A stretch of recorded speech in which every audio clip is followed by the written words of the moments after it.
Hey everybody, welcome back to another fabulous edition of the Brandon Bonanza Show.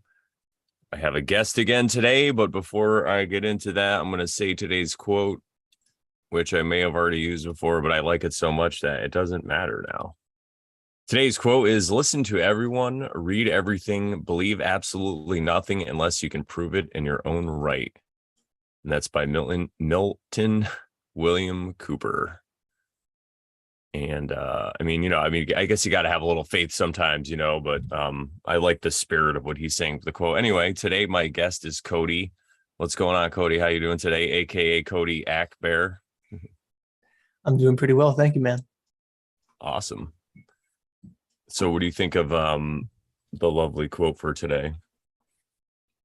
I think that that definitely resonates with me a lot because I'm very much of that mindset of prove or don't believe everything absolutely unless you can prove it yourself.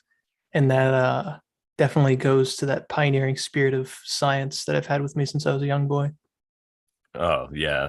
I'm kind of the same way. It's like people I talk to and they're, concerned about like what's going on with the news or with these pranks or whatever, these psyops. Mm-hmm.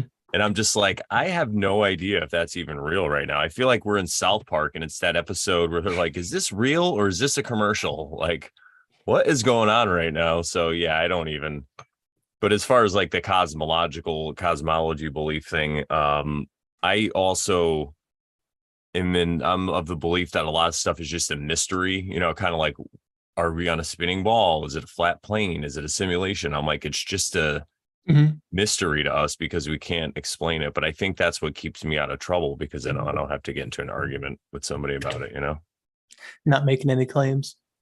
Yeah, totally. Exactly. That's my favorite stance to be on if I can. And somebody was, one of our guests, maybe it was on over Sharon, they were asking if there were claims that we think we could make. And we're like, yeah, there's definitely claims we probably could make. It's just fun to just keep asking questions. Mm-hmm. You Jesse know, Ventura style. yeah, exactly. Jesse Ventura, man, I used to be such a giant fan I'm of his. just asking questions. I read one of his books. Oh, really? Yeah, because I was so interested in I think it was before his TV show, actually. I don't even remember how I found out about it. How the hell did I found out about it? But I was into kind of conspiracy and I saw that he had a book about it and I thought it was really interesting. These days, I'd probably be like, come on, Jesse, you don't go far enough. But, Exactly. I think, but whatever, he entertained me and piqued my interest at the time. But it's funny how you see how a lot of that stuff is like a a cul-de-sac before the coal mine, or a cul-de-sac before the gold mine. Man, I'm coming up with some killer ones today. Uh, just like Joe Rogan was for me. But he did lead me to a lot of other people and a lot of other truth. And at the time, actually, I kind of I've talked about this before, but I made my life better because of Joe Rogan's influence back in like 2012, 2013. He was having all these people on talking about comedy and podcasting. And that's pretty much why I started. I just couldn't listen to it anymore and not do it myself. No, I totally feel you. And I do lend some credit to Rogan as well. Definitely kept me a bit more sane in high school and my developmental years. And same with, Jordan B. Peterson and all that. Um, Hopefully they find a little bit more peace in Babylon, but for the meantime, they did their part in helping us out. Yeah, I think that because I was actually thinking about this earlier today about Rogan. I'm like, was his whole plan to be this like gatekeeper kind of shill person that he was, or did it just happen slowly? And I think it kind of happened slowly, but it also has to do with probably his behavior and the Mhm. fact that he will kind of sell out a little bit or just kind of let it happen. Because I was talking about the episode he did with Neil Steele the Biker, Neil deGrasse Tyson. Mhm. I fucking love that. So funny. But it was the moon episode, and I watched that, and I remember that Rogan was like, he was like, "There's no way we went to the moon," and I was onto that even before I found Rogan. Like I came across some videos and like 2002. I was just at work. When I used to sell cars, and the other, like, the finance manager or whatever, is this really funny guy, and we're hanging out, and he's like, what the hell is this about? He's like, maybe we didn't go to the moon. So we just went down a rabbit hole watching all these videos that you probably can't find today. And it was like so obvious when you saw that stuff. And Mhm. so anyway, I never really got into like a lot of truther stuff. I was just kind of into it. But when I was in a Rogan, I didn't really consider myself a conspiracy theorist, just like a little one. And I remember he would always say it was bullshit. And then when he had Neil on, it's not like Neil convinced him. It's just like Neil said some things, and Joel's like, oh, yeah, okay. And I could see he just wanted to like fit in with the big boys. It was Yeah. so weird. I'm a bit, I guess, controversial amongst the Bears because I will make the claim that I think we have been to the moon, but I think there's a lot of propaganda around it because of all the technical difficulties to get there. Maybe the first moon landing wasn't legit, but I think we've been back there allegedly 7 times or so, and then put satellites and things around that. Like, I think there's some stuff to it. I tried going into aerospace engineering as my career path, anyways. So I wanted to, shoot rockets up into space and see if I can prove it myself. Oh, gee, that's I could say that. Obviously, I have no idea because, Mhm. but the conclusion I came to was that even if we didn't go, the footage that they showed everybody was or even if we did go, I mean, the footage that they showed everybody was definitely some bullshit. Like, especially the videos back then, it Oh was yeah, there's all sorts crazy. of complications with radiation and like weight distribution on the rocket and things that they could bring with them, and the exposure of the film and keeping things in like an atmospheric um, pressurized seal when you're in the vacuum allegedly of space. It's a whole bunch of different stuff that when you start questioning it, Jesse Ventura style, just asking questions, and you're like, this doesn't add up. Yeah, no, totally. There's a lot of things like that. It's so funny. And I Mm. feel like there has to be some truth in it because people resonated with it so much, right? And they would say, we went to the moon. So I really do. I mean, I was joking around about this. I think it's like with the economy and all this shit, we went to the moon. You know what I mean? Like, we went to the moon. So I maybe that's it, but I think there's got to be something there that was done, some kind of ritual, or who knows. I mean, Well, all the best lies have a foundation of truth. yeah, exactly. Or it's like an inversion somehow, and then Hmm. it still gravitates people toward it, which is insane. But anyway, you have a show, speaking of all this stuff. So why don't you tell us how to find it so people can find it, Hmm. and tell us what it's about, or tell me, So the people. Yeah, you get it. I guess this gets into a background of myself before I found out about the Bears. Yeah. And, me being a Zoomer, I'm only 22 myself. But When's your birthday? uh, February, Ooh, yeah. So February what? 8th, I'm an Aquarius, Uh, ooh, okay. So you turned 22. 23. Oh, you turned 20. No, you did turn 22 in Yeah. February, which is 2/8/2/2/2. That's pretty cool. That's a lot of Yeah. synchronicities.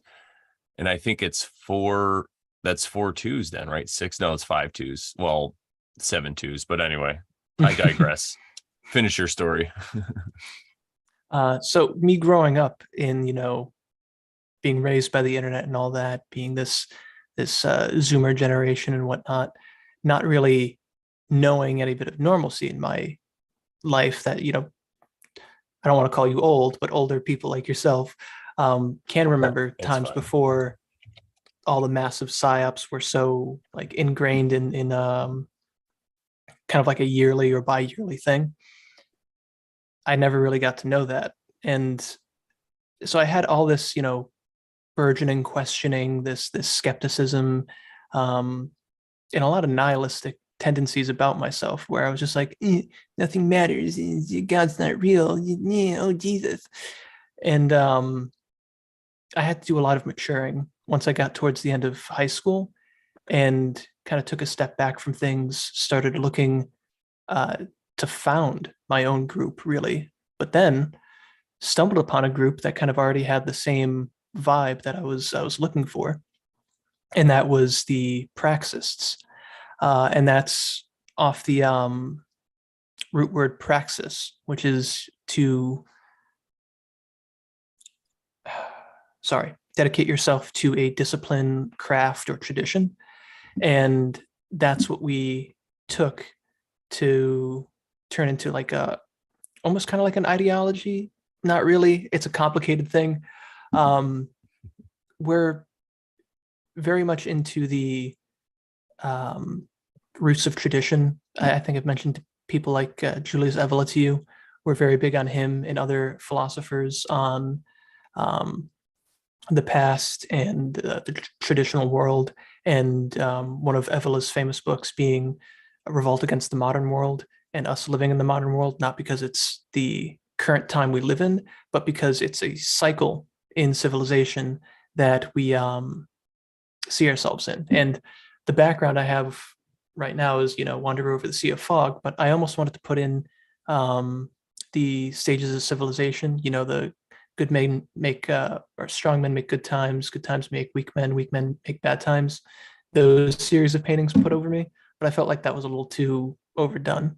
And so in praxia, we call it, um, we have a vision very similar to Bertaria in, this community organization, this living for the good, the true, and the beautiful, and being almost aristocratic in a sense, just to hold ourselves to higher standards instead of being this uh, downward spiraling sort of degeneracy that we see in the modern world, which is, what had me so downtrodden as I was growing up. And so all these fellow Zoomers of mine that we have this group are steadily growing and refining ourselves and making sure that we hold ourselves to those higher standards, learn more about these ancient traditions, these new traditions we can create for ourselves, narratives and spell breaking and all this other different stuff. And on our podcast, you can find it on YouTube, Odyssey, and BitChute. It's just called the Praxis Table Talks. You can type in Praxia is our channel name on all of them. And it's just taking specific looks at certain topics and diving in on any of those topics for a couple hours to try and get at the root of where we stand on it, solutions for some of these problems, or just trying to digest what we're seeing in the modern world as is and come to terms with it, riding the tiger, so to speak, as another quote of Evola goes. Yeah, I like that. See, it's funny because so many people, a lot of people I talk to that are my age, like in our 40s or whatever, we're like, oh, this new generation, we're so fucked. Like nobody wants to work, nobody wants to do anything. And I'm like, guys, it was like that when we were growing up too. Don't you remember? Like everyone was partying and like getting wasted. You don't remember all that stuff. And like I grew up basically, I always say I was raised by wolves, but I grew up around a lot of partying. Like my parents were young. They mostly just drank though. Like they didn't do a lot of drugs. But my cousins and stuff, I mean, it was like, yeah, I was like 5 breaking up weed like on a table because they were all a lot older than me. And they just had garbage bags. I remember just garbage bags full of this weed. I didn't know what it was. And they used to call it grass. So I would take all the seeds because back then, I guess you had to separate the seeds. It's not like now where you can just grow it without seeds or whatever. I don't know the science behind it. But so I would take all the seeds and I had them in a box and I would go outside and plant them. It was so funny. Like, I'm planting grass, and they were laughing. I'm like, I don't see why you guys think this is funny. We need grass over here. But yeah, so I well, they were probably high too, so it was a oh lot yeah. funnier. Well, it was, I'm sure to them it was hilarious. I didn't realize I was like, the joke's on me. But yeah, but it's cool because most of them are dead now. No. Whoa. Didn't see that one coming. Yeah, but no, I think a lot of people, yeah, I hope my family's not watching this. Well, I mean, it just is what it is, like I have a very, to get sidetracked really quickly, like I have a very just meat and potatoes view of this life. Like we're all going to die, and it's probably going to be hilarious, could be tragic, but knowing me, I'll probably die in a hilarious fashion somehow. Stupid, but it's like I think we could make fun of it. It's I always tell people I make fun of death, and you could freely make fun of mine whenever it happens because I'm sure it'll be hilarious. But I guess I'm just a jokester comedian. But I think that every generation has their you know, people that don't want to work or lazies or people that just want to party and all this stuff. And I feel like a lot of it is really just due to this society. And, most people, because I grew up a lot around a few really smart people and they got into drugs because I think they just were like, fuck it, why not? There's like no challenge here. It's just all Mhm. bullshit. Why bother? And they get into this like nihilistic point of view. Even if they don't voice it, I think that's just instinctually they see that around them. So they're like, let's just get fucked up, man. But I think with the advent of, the internet and the computers and social media and all this stuff, I think that we're able to actually look at it more because before it'd be like swept under the rug. So I think that's why it's a little more in the open. And then also the music sucks now, a lot of it. So I'm sure that doesn't help. It goes hand in hand. But I do believe, though, there are a lot of people like yourself and the younger gentleman that you're talking about, that you're doing stuff with, that actually have the correct viewpoint on this stuff. And it probably is due to you being surrounded by, like you said, all this degeneracy or whatever the hell it is. And you were just like, this isn't right. But you had the balls to kind of stand up to it and weren't really afraid of going along with, not going along with the crowd, Oh which I think yeah. a lot of people just kind of do it because I even talked to some people that go along with the 2020 stuff and they see it's kind of bullshit, but they're just like, I don't want to rock the boat. And I'm like, You have no idea how much trouble I've caused in my adolescence by just, not going with the narrative. Even if it was just, the day-to-day narratives, the interpersonal stuff that I just saw through the bullshit and I went, that's no, that's not right. That's not right. Don't try to play me as a fool. And that got me in a lot of scrapes with authority, but illegitimate authority at that. yeah. Oh, well, yeah, totally. I mean, I could just imagine some of the interactions that you had in school, do you have any that come to mind that you'd like to share, like conversations you've had with teachers or whatever? Because I mean, I had my share. I was more of kind of like a wise ass, but Mm-hmm. I was earlier, I was really well behaved. I went to Catholic school up till ninth grade. And then I went to public high school my sophomore year. And then one of my cousins died. And then like two of my friends died in car Wow. accidents. So after that, I was like, fuck this. And I Mm-hmm. became like really bad. I barely graduated, but it wasn't because I couldn't, it was Mm-hmm. not challenging and I just didn't care about it anymore. So I had some interesting interactions with my teachers, but I could just imagine. So do you have any that you can think of? Um, there's a couple, but I don't really want to bring down any teachers or anything in that respect either, because they have their jobs, they have their own personal um, difficulties or traumas that are probably going on in the back of their mind while they're dealing with um, hundreds of kids at a time. Because Oh yeah. I went to school in the inner city. Oh, okay. It's yeah, one of the largest cities in New England actually, and I don't blame any of the teachers or the school administration for acting the way they do or having to abide by any of the rules they did. It's just kind of the system they were given. And some of them I know did try to change things or speak up on their own terms, but then their necks were getting put on the chopping block and their jobs were on the line for more or less trivial matters that they just didn't see as right to be burdening students with. And that was definitely a factor in scraps that I had with teachers and students alike. But I'm very much a forgive and forget type of person, almost to a fault, just because I've never held a grudge. It's very, very difficult for me to hold a grudge. And it's just perplexing to see when people do hold grudges, even against me. And I mean, I can understand. You may have been the wise ass, but I think I was just the asshole in school. Um, and that's a bit because of how I came across. What I was saying may have been right, but how I was saying it no one wanted to acknowledge I was being right. So it was more or less a self-defeating notion in my turn. Because no matter how right I was, there was no getting the message through because of how I was acting in that sense. And that put me in the wrong ultimately. Yeah, no, I see that 100%. I like that how you're taking the high road here. How dare you?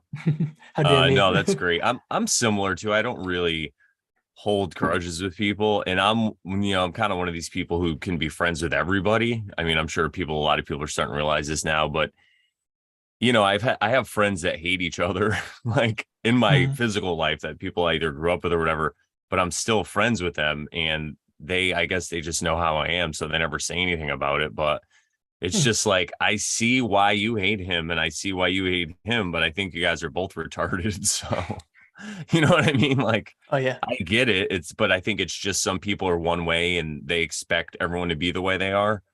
And it's not like these people are like criminals or anything. So yeah, it's Mhm. hilarious. And one other thing. Oh, so what I was going to ask you was, what do you think it was that?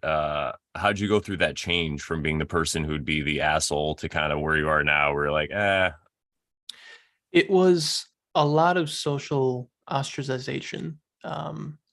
And even my hat is saying, "Please be patient. I'm autistic," or whatever it I says. have I forget. autism. Yeah. I have autism. Yeah, um, and that kind of true. I'm pretty sure I'm on the spectrum, but I haven't been formally tested.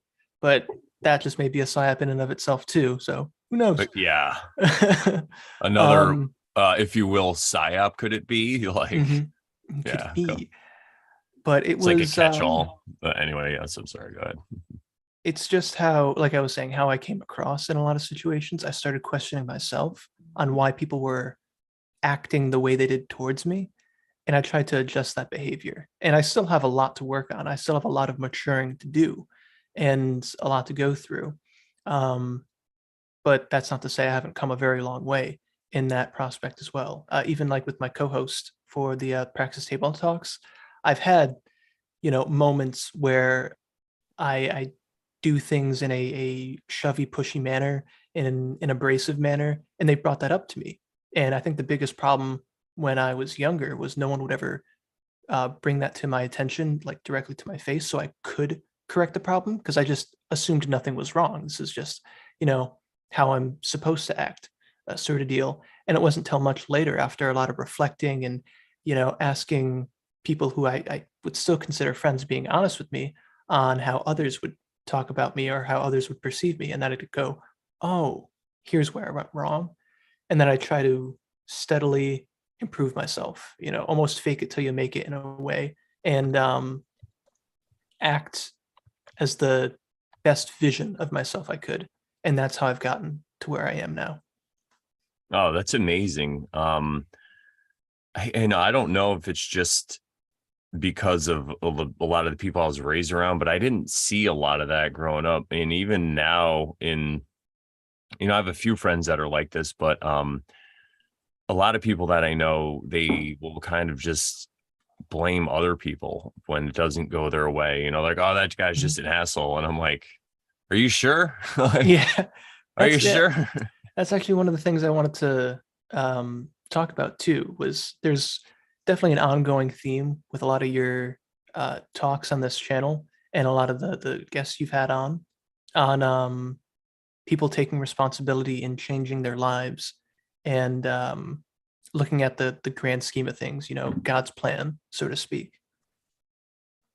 Yeah, I like that. You could elaborate further, but I do agree with you Mhm. that now that I think back, everybody that I've really interacted with online has had a moment, that I record with and stuff, that has had this moment where they had to look at their own behavior or change some aspect. And most of the people that I surround myself with in this digital realm, and we do like to make it real. Like I've been Mhm. hiking with Cody several times and a bunch of other people have met up with. So that's always a good thing too. I always stress that. But Mhm. it feels like they're very like-minded in that degree. We might not agree on everything or, whatever. Did we go to the moon or whatever? But we do realize that our behavior in the way that we present ourselves is key. And I know for me, I guess I could just speak on my own thing is Oh man, so I used to work in the car business for like 8 years, and that nobody cares about this stuff there. They all want to watch it's the Giants. Don't you know about that? Or money. But again, no judgments. I'm just kind of giving the temperature. But so I would there was this woman that worked at one of the last dealerships that I worked at, and nobody really liked her. She worked her parents used to own a BMW dealership, and they sold it, and then so she came to work for us, but she was like, probably in her 50s or 40s, I'm guessing. Sorry lady, I don't remember, but she was just a real kind of I don't know what's the word. She was a real bee, like a real bitch, I Mhm. guess. But anyway, she was just a pain in the ass. So I would just kind of call her out on it, on her behavior. And I guess you would consider it rude in a workplace, but it wasn't like I was being rude. I would just kind of tell her things and point it out. And I remember they pulled me aside one time, the management or whatever, and was like, "Oh, you can't, you got to be nicer or whatever." And I'm like, "You guys all hate her." They're like, "Yeah, we know." I'm like, "You just talk behind her about her behind her back constantly." I'm like, Mhm. "At least I'm saying it to her." And they're like, "Yeah, no, Yeah, that's no." I'm like, that's wild. That's I because that was the exact problem I ran into and why I kind of stagnated in my own development is because people just wouldn't confront me on things and be like people might have confronted me on things when I was younger, but just releasing steam in a way, not actually trying to address whatever problem I was creating. And so much would get solved if people were just honest about like what's the abrasion going on there. exactly. And the thing is, too, everybody there liked me, and this lady also liked me, but when I would give her a hard time, so if you think about it, if Mhm. she sees everybody likes me and she likes me, and then I'm giving her this feedback that she might not like, but after a while she might start to think about it, be like, why is this nice guy being an asshole to me or whatever, like maybe it's Mhm. my fault. Some people never reach that conclusion, but I eventually did reach that conclusion myself. And I also remember my friend Dwayne saying something to me. I can't remember what it was about. I don't remember the exact circumstance, but he was just like, "You're just so cold when it comes to this stuff." He's like, and I thought about it a lot, and I was like, maybe he's right. And that was like kind of part of it. And then, not that I've always been like this asshole or whatever. I think a lot of my problems was I was trying to be too much of a nice guy, and then it would build up, and then I would just explode. Whereas now I just kind of will let people know, and I'll draw boundaries, and I do it in a nice way. But then if they Mhm. keep crossing the boundaries, I just, escalate a little more instead of just blowing up on people. That's what I used to do. And so, yeah, as I started to work on some of my other behaviors that you could say, like addictive patterns and stuff, Mhm. I started to also realize this. And that's what makes my Oversharing show such a smashing success, is because I don't think I would have been able to deal with a co-host like Sharon, who's awesome, by the way, perfect, but she's just the opposite of me. Mhm. Whereas I'm run and gun, and she's very structured. But we find a really good balance because we don't allow uh, ourselves to get annoyed by each other, You and got then we that yin just and yang going on. yeah, and it works out so well because she could see things from such a different perspective, and I love it. We have really Mhm. great conversations because of it, and yeah, she's like a sister to me. It's crazy. But yeah, so anyway, back to me and how awesome my show is. You were talking about that, about the guests. Oh yeah. Um, there was that pattern of everyone kind of having that moment to address where they were conscious of their own mistakes and how to correct that course to get back on that, plan that God sets out for them. And I haven't seen all of your episodes or spoken with all of the guests that you've had, but I might have a bit of a different take on the whole God's plan thing and you know repercussions and recourses throughout people's lives. Where I'm very much in the idea that everyone has free will as much as anyone has a human consciousness and a soul has free will, and so you can choose to follow the plan God set out for you, or you could choose to deviate from that. And you can always get back on the path and even skip ahead a little by going, a roundabout way. And always find your way back, because that's, the ever loving nature of God to bring you back toward Him. Um, However, straying off from the path has consequences. Staying on the path has consequences. And it could be good or bad both way. It's just different challenges set up for you, depending on what choices you've been making. And so it's a bit like karma in a way, the system of karma, where you can build up a lot of bad choices and have a lot of small negative things happen in your life, or big ones happen altogether, because of the choices you've made in either rejecting or accepting God's plan. And if you're conscious of things that you're doing that are like that, is deviating from, God's plan for you, then that makes the consequences even worse. Running into those negative actions.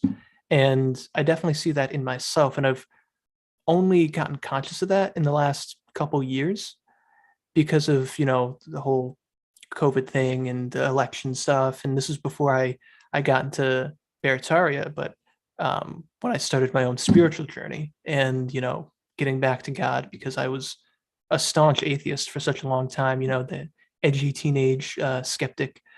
And now I see much more that each step I take down this path, each inch down the road, has a butterfly effect in many different ways. And I'm now starting to see in this chaos the beautiful pattern that kind of gets created with each step that I take. And so now I'm much more careful in how I go about things. And me being conscious of my own flaws, I know what the consequence will be if I step off that path again. Yeah, I think that's a great way to look at it.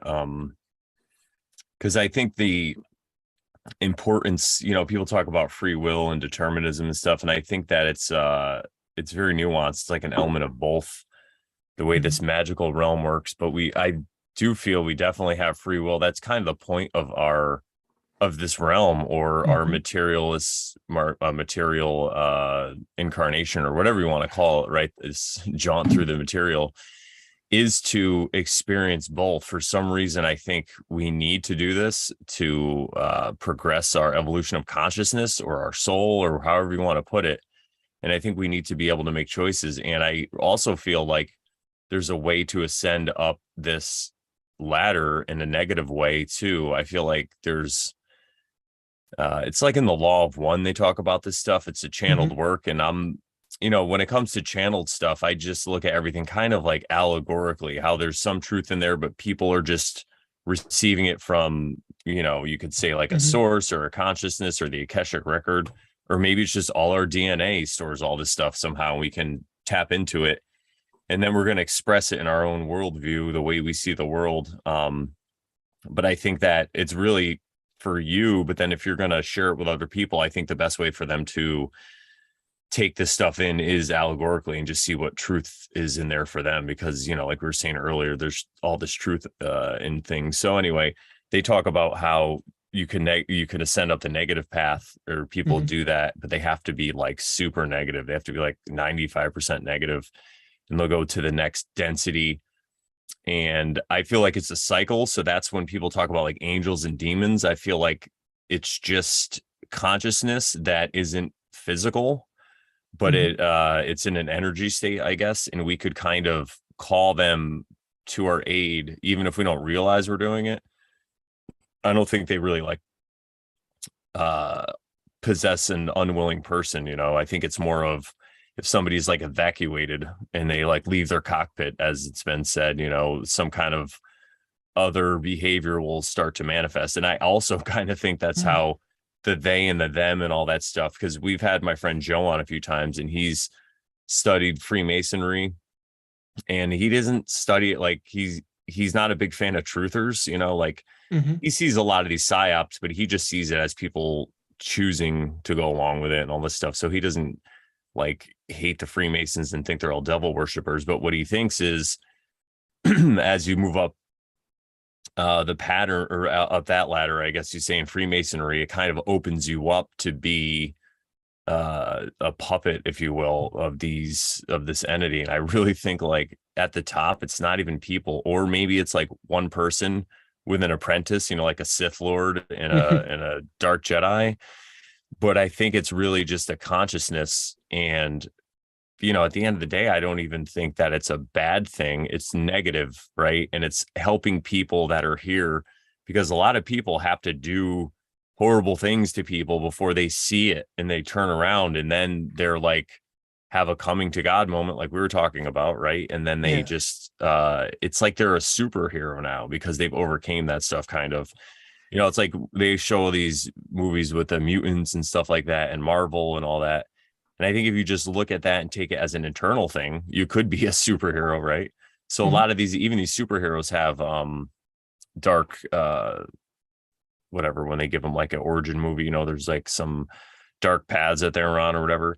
And then I think it just really helps them then combat evil, you could say, in a way. And that's why I think that function is here. So and I'm not saying you're doing this, but I think it's a really important discussion to kind of talk about, because everybody wants to point the finger at they and them. Whereas I think it's more like you said about your teachers, it's just most people doing their best, even I think Bill Gates, Yeah. we were talking about this the other night. I think he's doing his dharma, like just doing his best, he's killing it. He's actually like, he's the villain, whatever, I guess, Mhm. if that's how you want to view him, but he's nailing that role because those people absolutely love him. They worship him. And the ones who don't, the truthers, they hate him so much. You know what I mean? It's like, how much attention are you giving this Gates guy? It's Mhm. crazy. That actually gives me a lot that I want to kind Go of ahead. add or pick apart. Because I guess first thing, fun fact, I almost became a Freemason myself. Ooh, I could see that. Yeah, right after high school. I almost did too. Really Well, I interesting. was into, once I got into the symbolism and stuff, I Mhm. made a friend or I was like my, a friend's boyfriend, this woman I knew. And I was at a gig. She had me do her Christmas party. This is probably 2016, 2017. And I started, yeah, 2017, I think. And I started talking about all this stuff, the symbolism, and he was like into it. And he was a Freemason, but he was like in this group where there's mostly older guys and there's a few younger guys that were looking into all this stuff. So that's why I almost did it. But I'm just such an Mhm. introvert. I was like, yeah, I don't want to. I just stayed home. It was great. It worked out. You know how so many times just staying home worked out awesome for me. But anyway, go ahead. Yeah, it was similar circumstances there too, where there was like some very, very high ranking Freemason that was the father of a friend of my mother. And Ooh. I met them at a Renaissance festival in person for the first time. And I noticed the ring he was wearing was uh, the square and compass of the Freemasons. I was like, oh, that's interesting. Tell me more about it. And so Yeah. then he put in a word for me, and at the lodge nearest to me, which was like across the street from my high school, which was kind of crazy. And yeah, I almost became a Freemason in like 2018 ish, 2019. Um, but that was before I met the Praxists. I knew about Bertaria, anything really. I was still kind of on my own spiritual journey. I was still kind of an atheist. So I was like, I don't know about all this, the cultism and the weird history going on here. And my truther alarm bells were going off at times too. And I was like, I'm just gonna go to college and see if I can keep my nose clean in that. Um, but some of the other things was what you're talking about with this the law of one and the how you ascend karmatically or this battle between angels and demons and stuff reminds me of one of my favorite quotes. And funny enough, it's from a video game called Elder Scrolls, and it's uh, a question: what is better, to be born good or to overcome your own evil through great effort? And personally, I think it's the better to overcome your own evil through great effort. And I think that's where Jesus, I think that's what Jesus meant when he said that we will do greater things than he, because he was born inherently good. He's the only person who was born inherently good because, don't want to get into the whole Trinitarian stuff. I think we've all seen enough of that. Um, but that was kind of the point, is if we can get as close to divinity as he was in our imperfect states as we are, that is a tremendous effort to overcome in our mortal states, in our mortal minds and bodies and spirits, and see if we can overpower the evil of the world with our own choice to do good. Not that we're compelled to do so or predestined to do so or anything like that. We choose to do so, and that's the great thing about it. Yeah, I hear you 100%. I get sidetracked so easily. I was going to say something, but I think that when you think about all that stuff, and you think about like the good and the evil and the dark and the light, and then also overcoming that stuff, it just really reminds me of what we see in all these movies, right? And everybody's just like, I love this movie, and I'm like, yeah, well, you can do that in your own life. Oh, and I remember what I wanted to say. My friend Zerlath, who's in the chat, he actually lives in Connecticut Hey, also, and I know I you remember met him Zirlath. too. We met up. Yeah.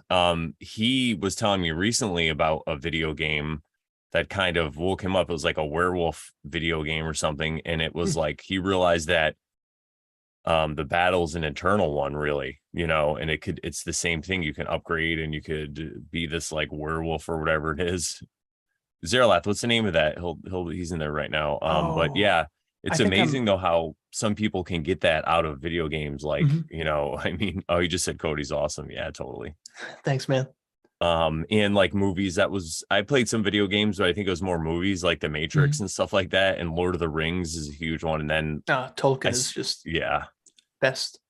I watched the movies because one of my roommates dragged me to see a movie, or maybe it was my girlfriend at the time. I can't remember because it was so long ago.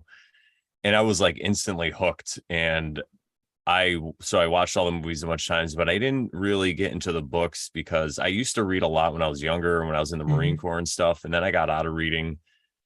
And now I read sometimes, but I also do audiobooks, which they're just like made for me. And so around this time last year, I was thinking about listening to Lord of the Rings, and I'm like, wow, is it even worth it? Because there's all this other gravy to look into, and I don't watch TV or anything. So I don't really have, oh my God, we have our first sex bot in here. This is so amazing.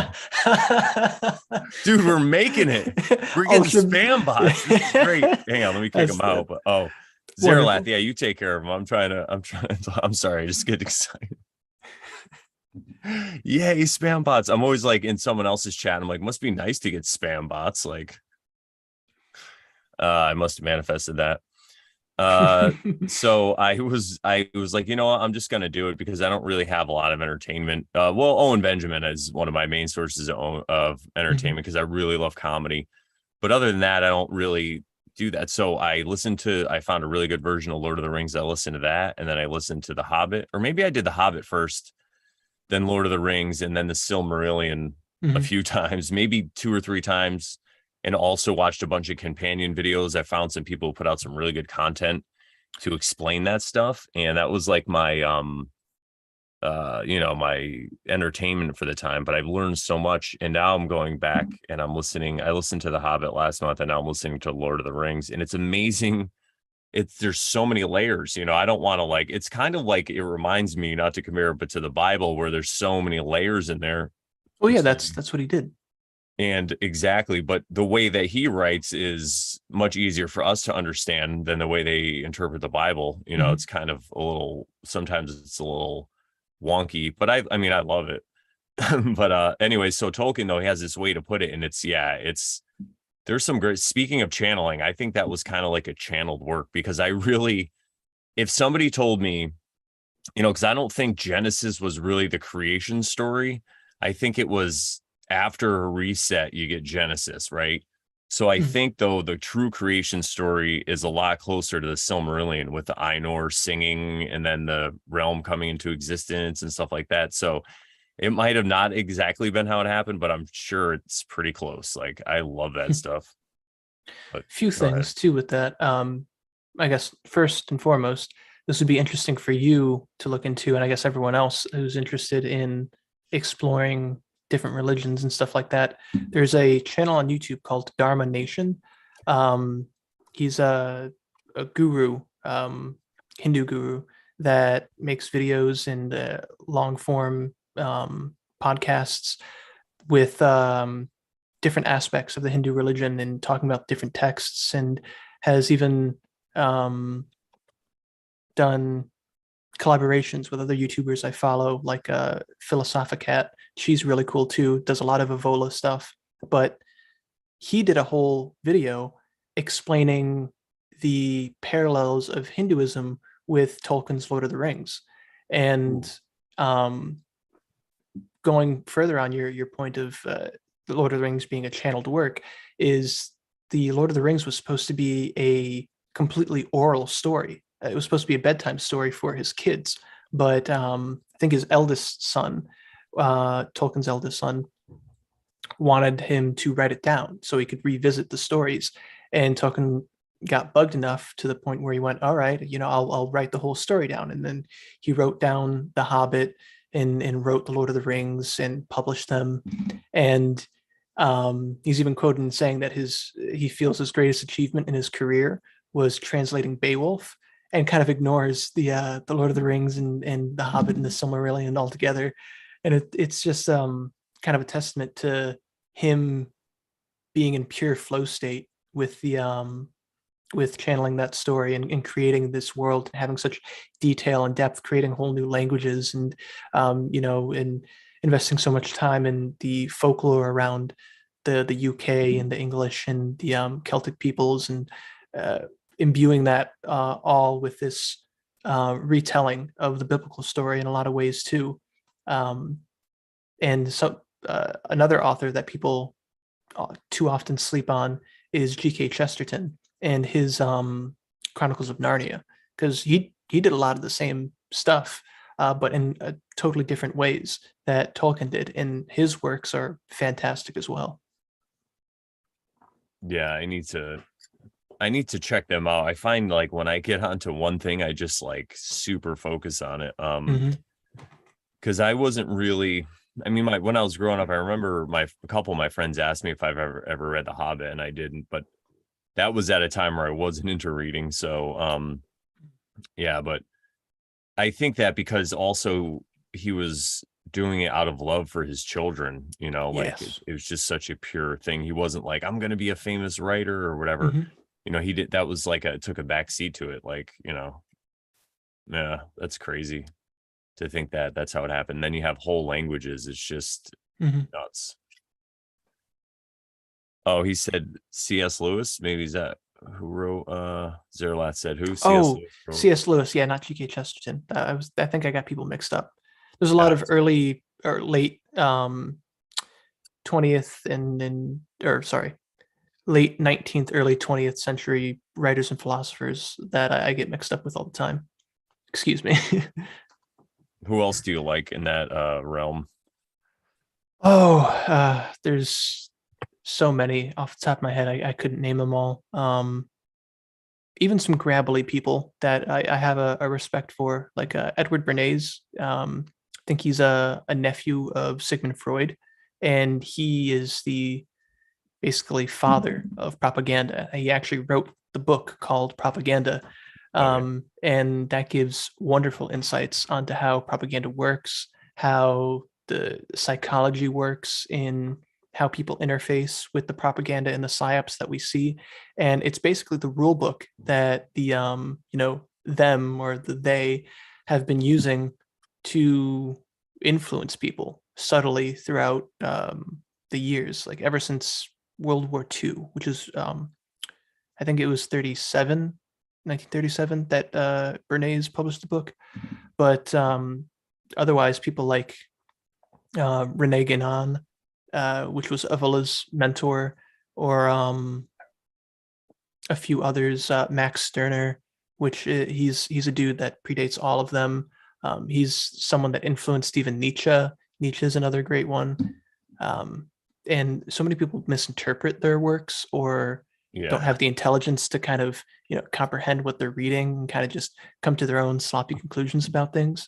But these are men that took great strain to think about the issues most plaguing humanity at the deepest recesses of our soul, and that's kind of where my co-host and I, Vincent, where we kind of pick up and try to continue all those great men's work, try to do our own writing, our own research, our own thinking on these topics and find solutions to these things. And that's what the culmination of praxism is this sort of new universal structure that we can look at the world's problems through without getting obfuscated by um, any relative terms, by being stuck in any one certain period or place or ethnos or religion.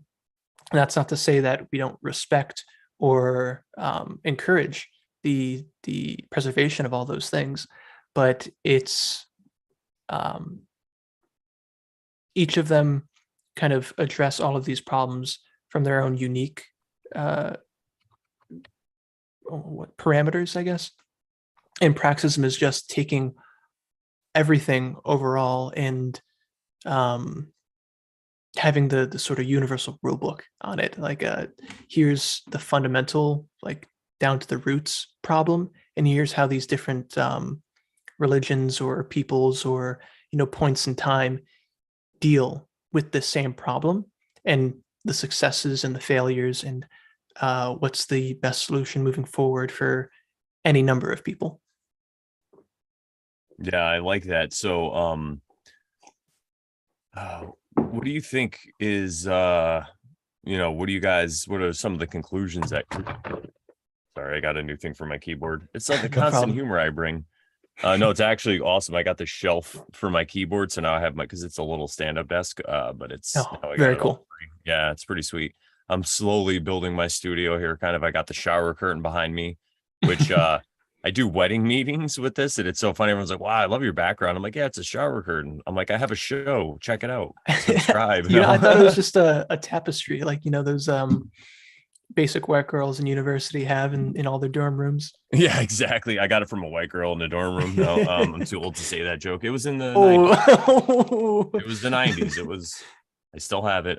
Yeah, no, I was on Amazon one night for like half an hour just looking through different ones, and there were some amazing ones. They just wouldn't, I would need more, you have to see the whole thing. And this one, and somebody said recently, like, it looks like a sandworm is behind you eating you. And I'm like, I love you it. know what? Yeah, it kind of does. I get a Mayan calendar vibe, but the Yeah, I get sandworm that a lot definitely. too. Mind calendar Yeah. vibe. I think that was probably the inspiration or Mhm. that artwork anyway that created that. Yeah. So, well, there was two things I was going to say, but one of them I know is, so what I'll remember, and I'm sure the other one will come What are the back to me. conclusions? Yeah, the conclusions exactly.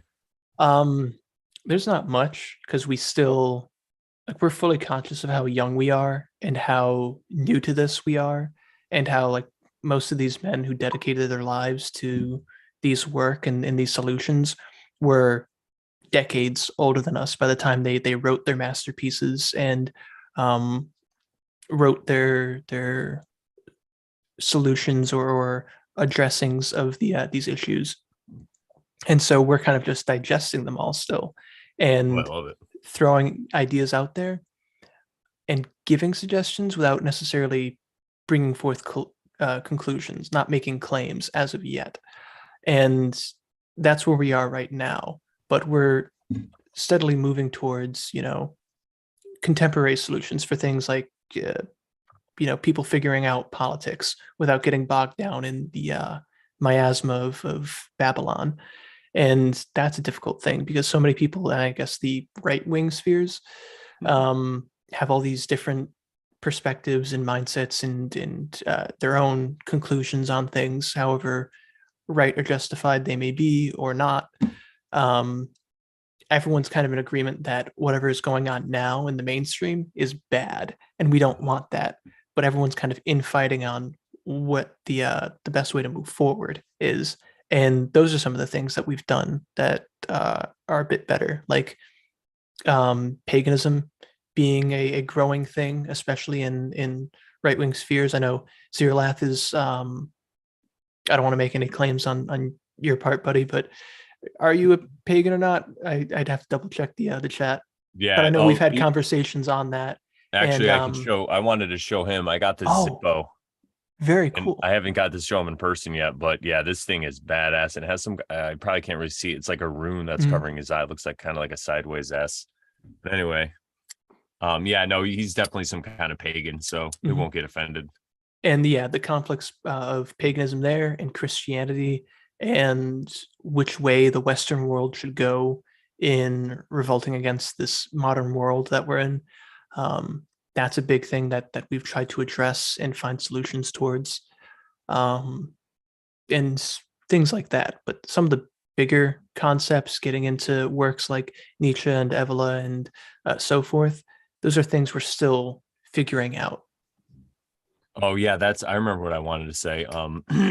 So a lot of these men did wait till later in their life, or maybe they're just interested in other stuff and then they became more interested in that, or but I think there is something that happens when you get past 40, and it's like, not that I'm an adultist or an ageist or Mhm. anything, but just in my own experience and with my friends too, some of them, because you get to this point where, like, I call it fuck it 40. Like, I'm 46 now, but when I got to be 40, I just stopped really caring about, I not that I was the one who cared about everybody's what their opinion was of me anyway, but I just got to a point where I really was like, fuck it. But not that I was mean or an asshole or anything, but I was just became more of like, how curmudgeon old men, they'll just tell you how they feel, but they're still nice guys.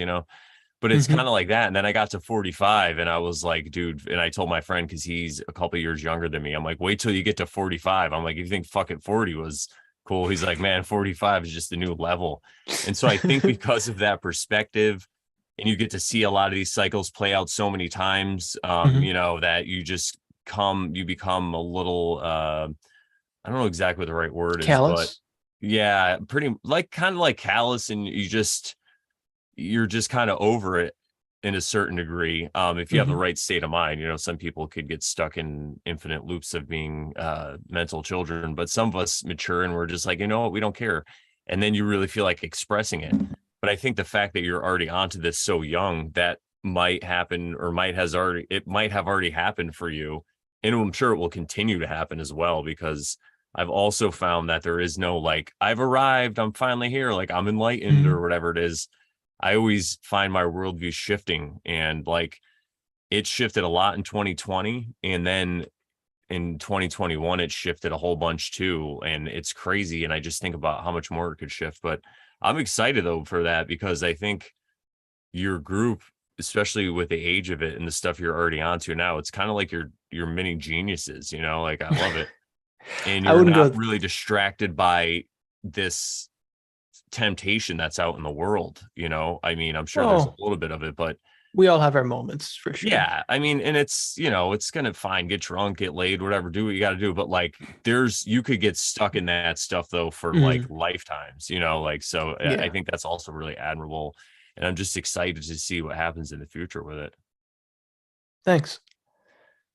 Yeah, it's definitely a challenge at times because of how few and far people like ourselves are, no matter what age you are. Yeah. Um, but it's definitely fulfilling once you get down in the nitty gritty of it and you actually do connect with people that have those same interests or those same goals in mind to figure these things out like you want to. And it's growing pains at times because then we have people who are interested in this and then they kind of don't really fit the bill. They don't have the mental wherewithal or the self-control to kind of not act like a spurg to say less, or a normie, if you will. And so it's kind of pumping the brakes or putting distance in between us and them so they're not serving as a distraction for our own um, goals or our own work that we're working on in the moment. And we still want to help those people. We want to move them forward and help them find their own maturity. but you can't. It's like putting on a life jacket or the mask. But if a plane's going down, you'll go unconscious if you try to help someone else before yours is on. So it's that sort of scenario. Yeah, that's crazy synchronicity because I'm in a group that we meet on Tuesdays on Zoom and we have discussions about, just our lives. And it's like a place where people could be non-victimy and, just even get all it's just a great whatever. But we were talking about that thing about putting on your mask first. And, we've always heard that. And what else could it mean? And what else could we apply it to and stuff? Yeah. So I was So. thinking, oh Jesus, put your mask on. Yeah, that's what they're like, not that we wear the masks. That's what my friend said. I was like, no, we get it. But he's like in a low pressure situation. You got to get the oxygen mask, which I've worn oxygen masks before. I highly recommend them because when I was in the Marine Corps, I used to service the liquid oxygen. And oh my God, like if you could find even those oxygen in a bottle, they have like the green top. Mhm. Those things are amazing. Like you get, if you're hiking or you need a charge or whatever, you're going to do something. Anyway, it's a commercial. But yeah, so uh the other thing that I really liked about what you said was how you're not worried about people's like religious beliefs or all that other stuff. It's more of, and I say this all the time on the show, it's like you have to kind of prioritize what qualities you like in people. And one of the number one things I think is how are they living their life, like is in accordance with the golden rule, with nature, or whatever, natural law, however you want to put it. All these terms get grabbled, but are they living this lifestyle? And if they are, then cool. Then if they think that we're on a spinning ball or a flat earth or a simulation, that doesn't matter, even though I know the truth and it's a realm and I could prove it. But no, actually my argument for that is my side argument for the whole realm earth thing is like, so everybody attacks the materialists, right? Everyone's like, oh, they were Mhm. so wrong and they've been proven wrong, but we just get materialism shoved on us and all this stuff.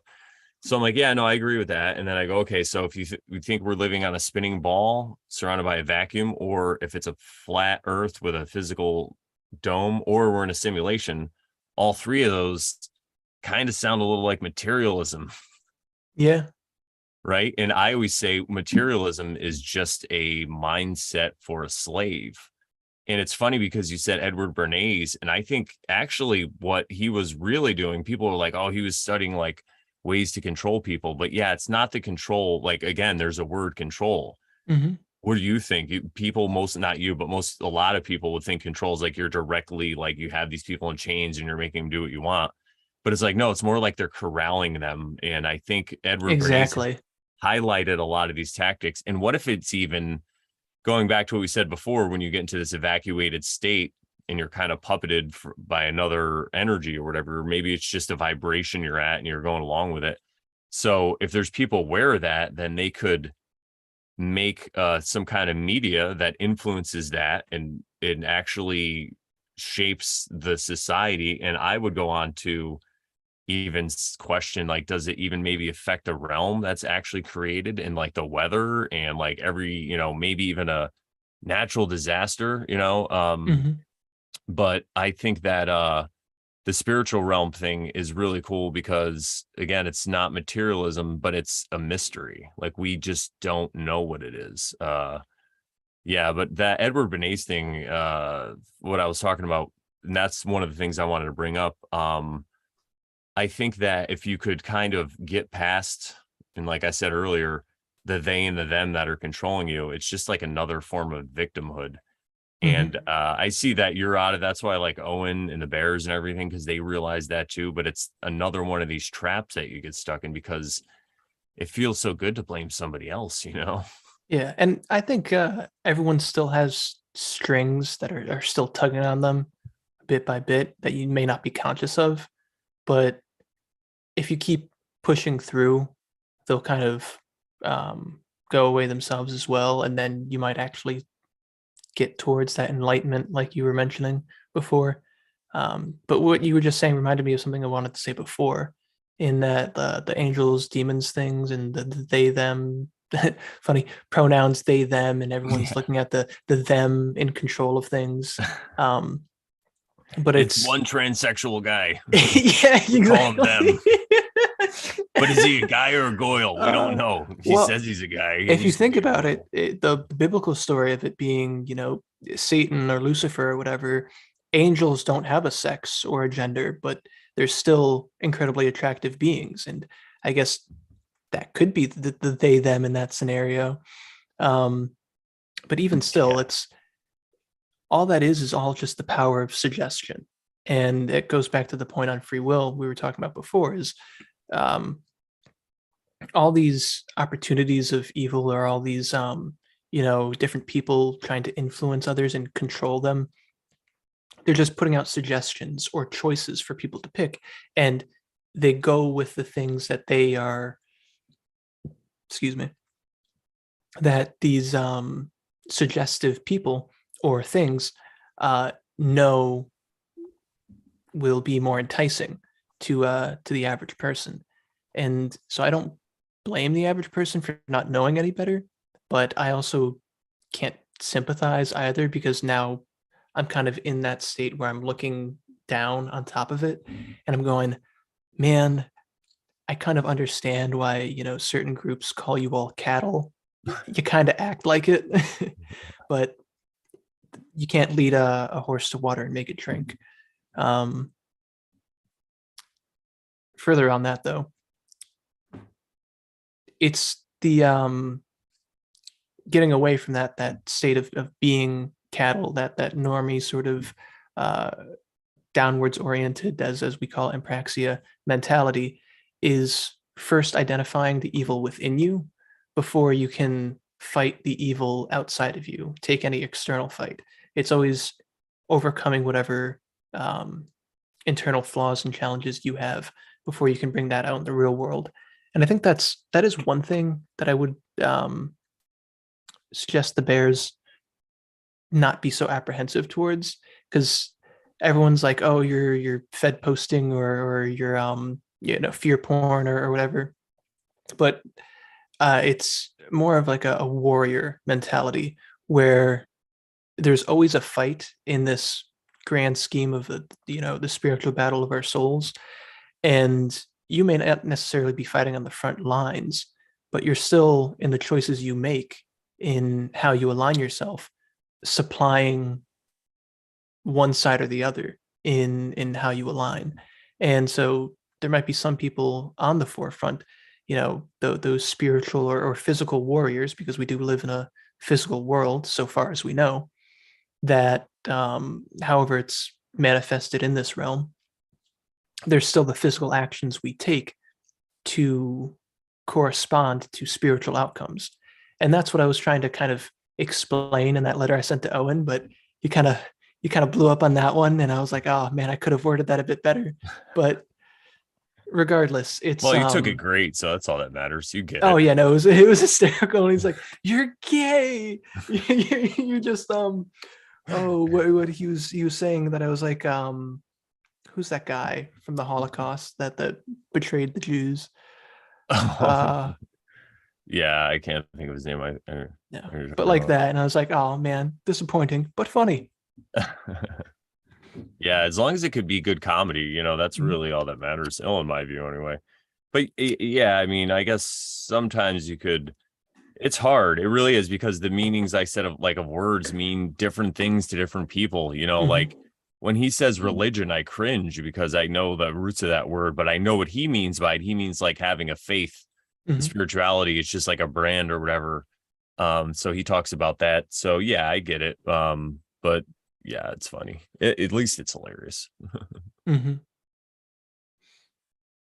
Yeah, I think that is one of the biggest things that uh, I appreciate about Owen, is the explaining spells and wordcraft and wizardry in that sense, because that essentially is what it is. And you could even call someone like Bernays a wizard too, because all he did was use certain words in a certain way or in a certain order, and boom, magic stuff happens. You have masses of millions of people doing the exact thing you want, just by making words look a certain way or are saying it a certain way. And it's funny how these consequences manifest through just the mere suggestion of it. Oh yeah, and like I said, I mean, this might be like crazy rantings of a wizard who I am myself, but Mhm.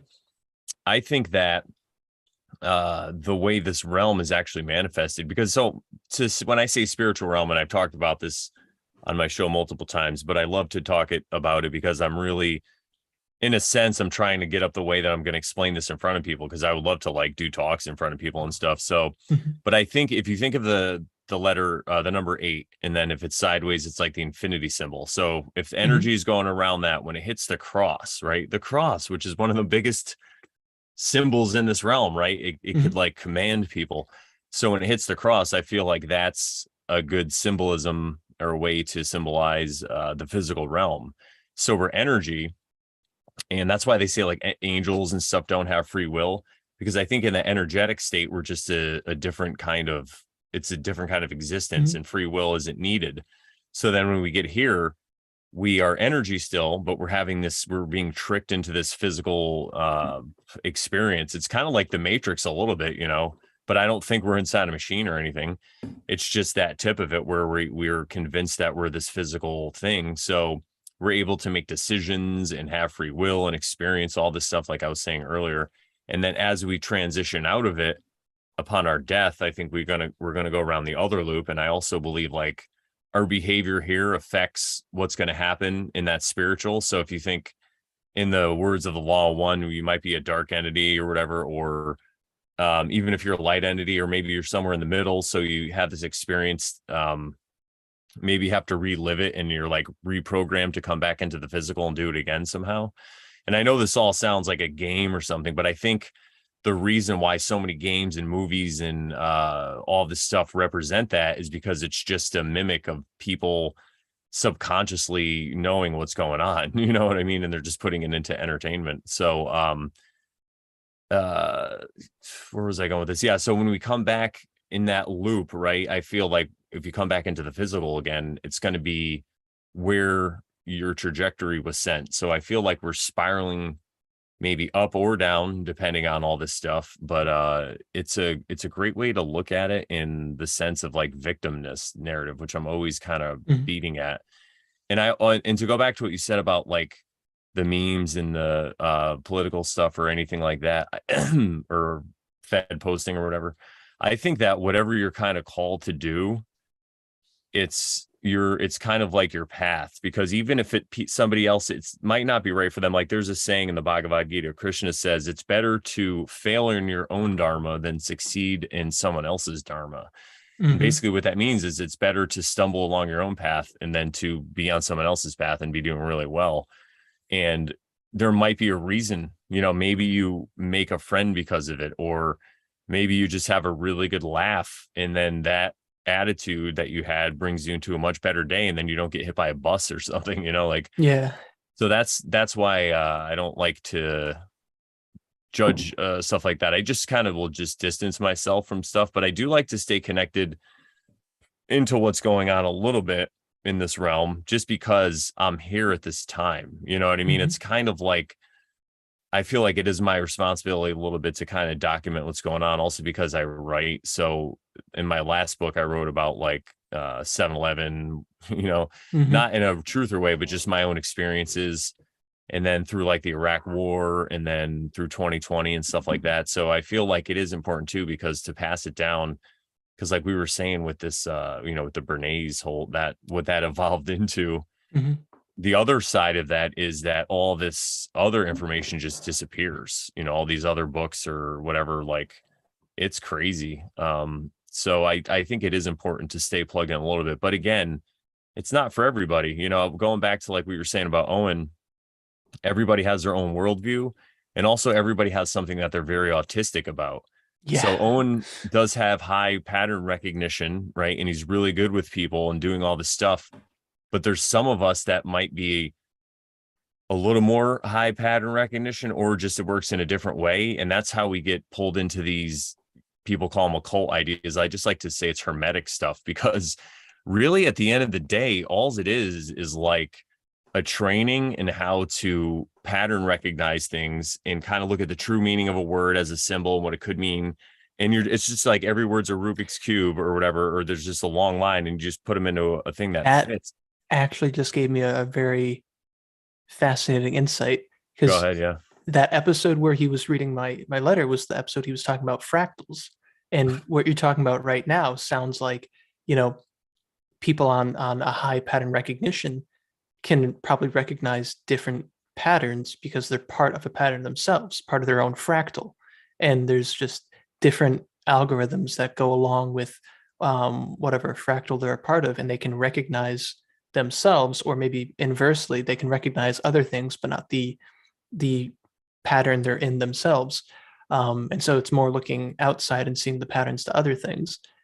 That could it be? Yeah, I think that totally could be. And I think that as you vibrate on these different, see, there's so many ways to put it, right? Like, but there's just different levels, and then things might make different sense to you. And what I've realized about all this hermeticism and stuff is that there's a message in there. That's what I was going to say. Okay, I was just kind of going in circles until I remembered my point, which was Jesus. So a good way to outline this is a parable of Jesus, right? You could take a parable that Jesus shared and you can look at it in several different ways, and it hits everybody where they're at consciously. To some people, it's a fun story. To other people, there's a little lesson. And then to some people, they're like, he's not even talking about sons and dads. He's talking about like inner shit. You know what I mean? Like, Mhm. so I think that's probably one of the best ways to highlight what I'm talking about, because a lot of these stories, and especially things you see in the Bible, they start to mean different things. And hermetics really, the kind of the positive use of it is to control your inner world. And this also works to control the outer world, and you can manifest things. I mean, I've Mhm. talked to people, I've done it, and I've seen some crazy things myself. So, but I think the real true usage of it as a tool is to just use it on the inside. Like you were saying, that internal battle, for me anyway, maybe it's different for other people, right? But I think that as you do that, you can keep giving these worldview shifts, and you start to rise in consciousness, or it just goes up or whatever.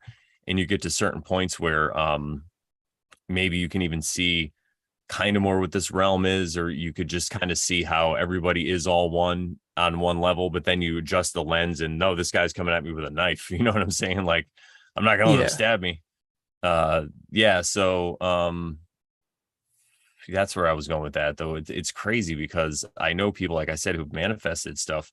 And going back to the Edward Bernays thing, I think that, or that whole mechanism, the mind control, which again is just like corralling. I think it actually manifests the stuff we see. Like when people talk about mud floods and ancient stuff that was buried, I'm like, it could have been buried because they convinced enough people that that's what was going to happen in that area of the realm. And something I heard recently, which is really mind blowing, is that there might have been different realms in this area when there was, well, people talk about an ancient civilization that might have been worldwide. It might have been different, but I think there's times where it shrinks down. So like pockets of people that live together, like say the Indians were in India and then the British and stuff, they have different collective consciousnesses. Mhm. But right now, there's kind of a worldwide one, even if it's only about certain things, but like Michael Jackson, you know what I'm saying? Or like Mhm. certain things that connect us, and then stuff that happens in the news. I feel like now we're a patchwork of different realms, right? And especially now with the internet, because I remember before this, when I was in the Marine Corps in the 90s, it was so much different when you went down south. Like I watched it change. It was crazy. It all kind of homogenized. I mean, there's still That pockets of it and stuff, but it's crazy how like you can hear a song up here, like a famous popular rap song, and it wouldn't be popular down there for like months. But now it all comes out like instantaneously, just even things like that. It's really crazy. that is really funny because one of the shows that I frequently watch is from a channel named Academic Agent, and he's pretty cool too. He's definitely, I'd say, close to bear adjacent. There's some things where he's like, I don't know, he's British, so Yeah. that's. But he was pointing out that exact same phenomena where he was in a pub and he saw another dude, like there's American football like fans in the UK that watch, American football in British pubs. And it was such a jarring experience for him because he's like, I don't want this homogenization of the world. I like people's uniqueness and people having their own things. I want Americans to, have football and it just be a them thing. And then, you know, uh, the UK has our own things and we have our own interests, not this, worldwide sort of sameness, which seems to be the route that everything is being forced into. But I'm not so black pilled on the measure. I think there's uh, it only goes so far before it breaks, and then everything, you know, goes back to normal in cycles, as normal Oh as yeah. we could say. Yeah, I totally feel there's all kinds of cycles, and I like that because there's two things that reminds me of vapor canopy after I talk about this thing, but I want to talk about the vapor canopy and stuff like that. But the whole thing with this homogenization, it's like an inversion of our consciousnesses coming together to unite, right? But it's like a physical thing. So maybe that's the reason why it works so well, because people in some level they do want to kind of get together with people and they want to um like be united, I guess. Like, they say united we stand. They all kind of do want to have this realm of like where we can just get along and live our daily lives, and an version of that would be communism, right? Mm-hmm. But the true that there's that, but I think because of the paths that people run and all the stuff they're puppeted by, that's maybe why it works. I think that truth is like a magnet, and if you can either invert it or if you could stick something enough truth in there, people will gravitate toward it. And then also, or I don't know, gravity, whatever, they'll be compelled toward it. I'm just kidding. Mm-hmm. Or even if you take somebody like a Donald Trump, or you know any like a Woodrow Wilson, or got us into World War I, or these people, or Alex Jones, even if they believe what they're saying, I think it'll resonate a lot better with people, and then they'll follow them, like George W. Bush or whoever these people are. So I Mm-hmm. think on some level, they're not like involved in this grand conspiracy where we think everything is fake. I think a lot of these people do believe on one level that what they're doing, like Bill Gates, for example, he might be Yeah. actually believe he's killing it.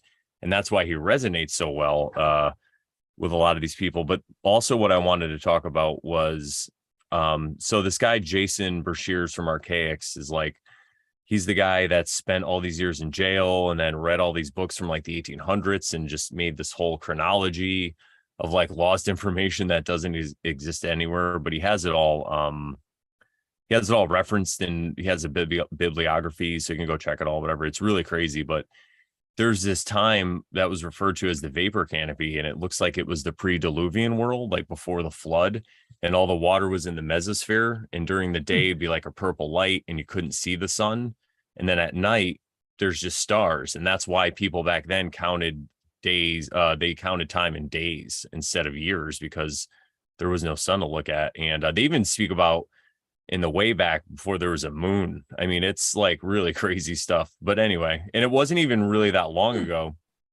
Um, it was, probably 6,000 years ago, which is still a long time ago, but it wasn't like hundreds of thousands of years ago.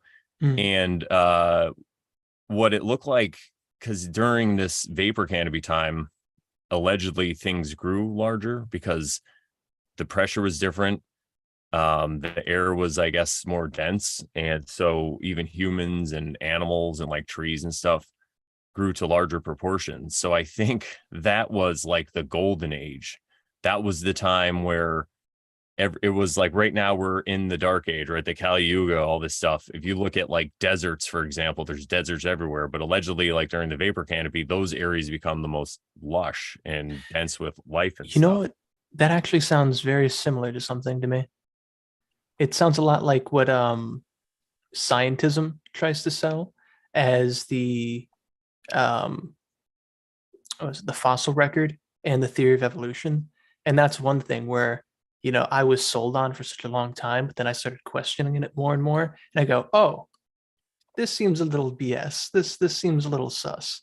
And what you're describing is essentially exactly what the paleontologists and different archaeological biologists would describe as these um, different periods for when dinosaurs roamed the earth and whatnot, because things were larger, the atmosphere was different.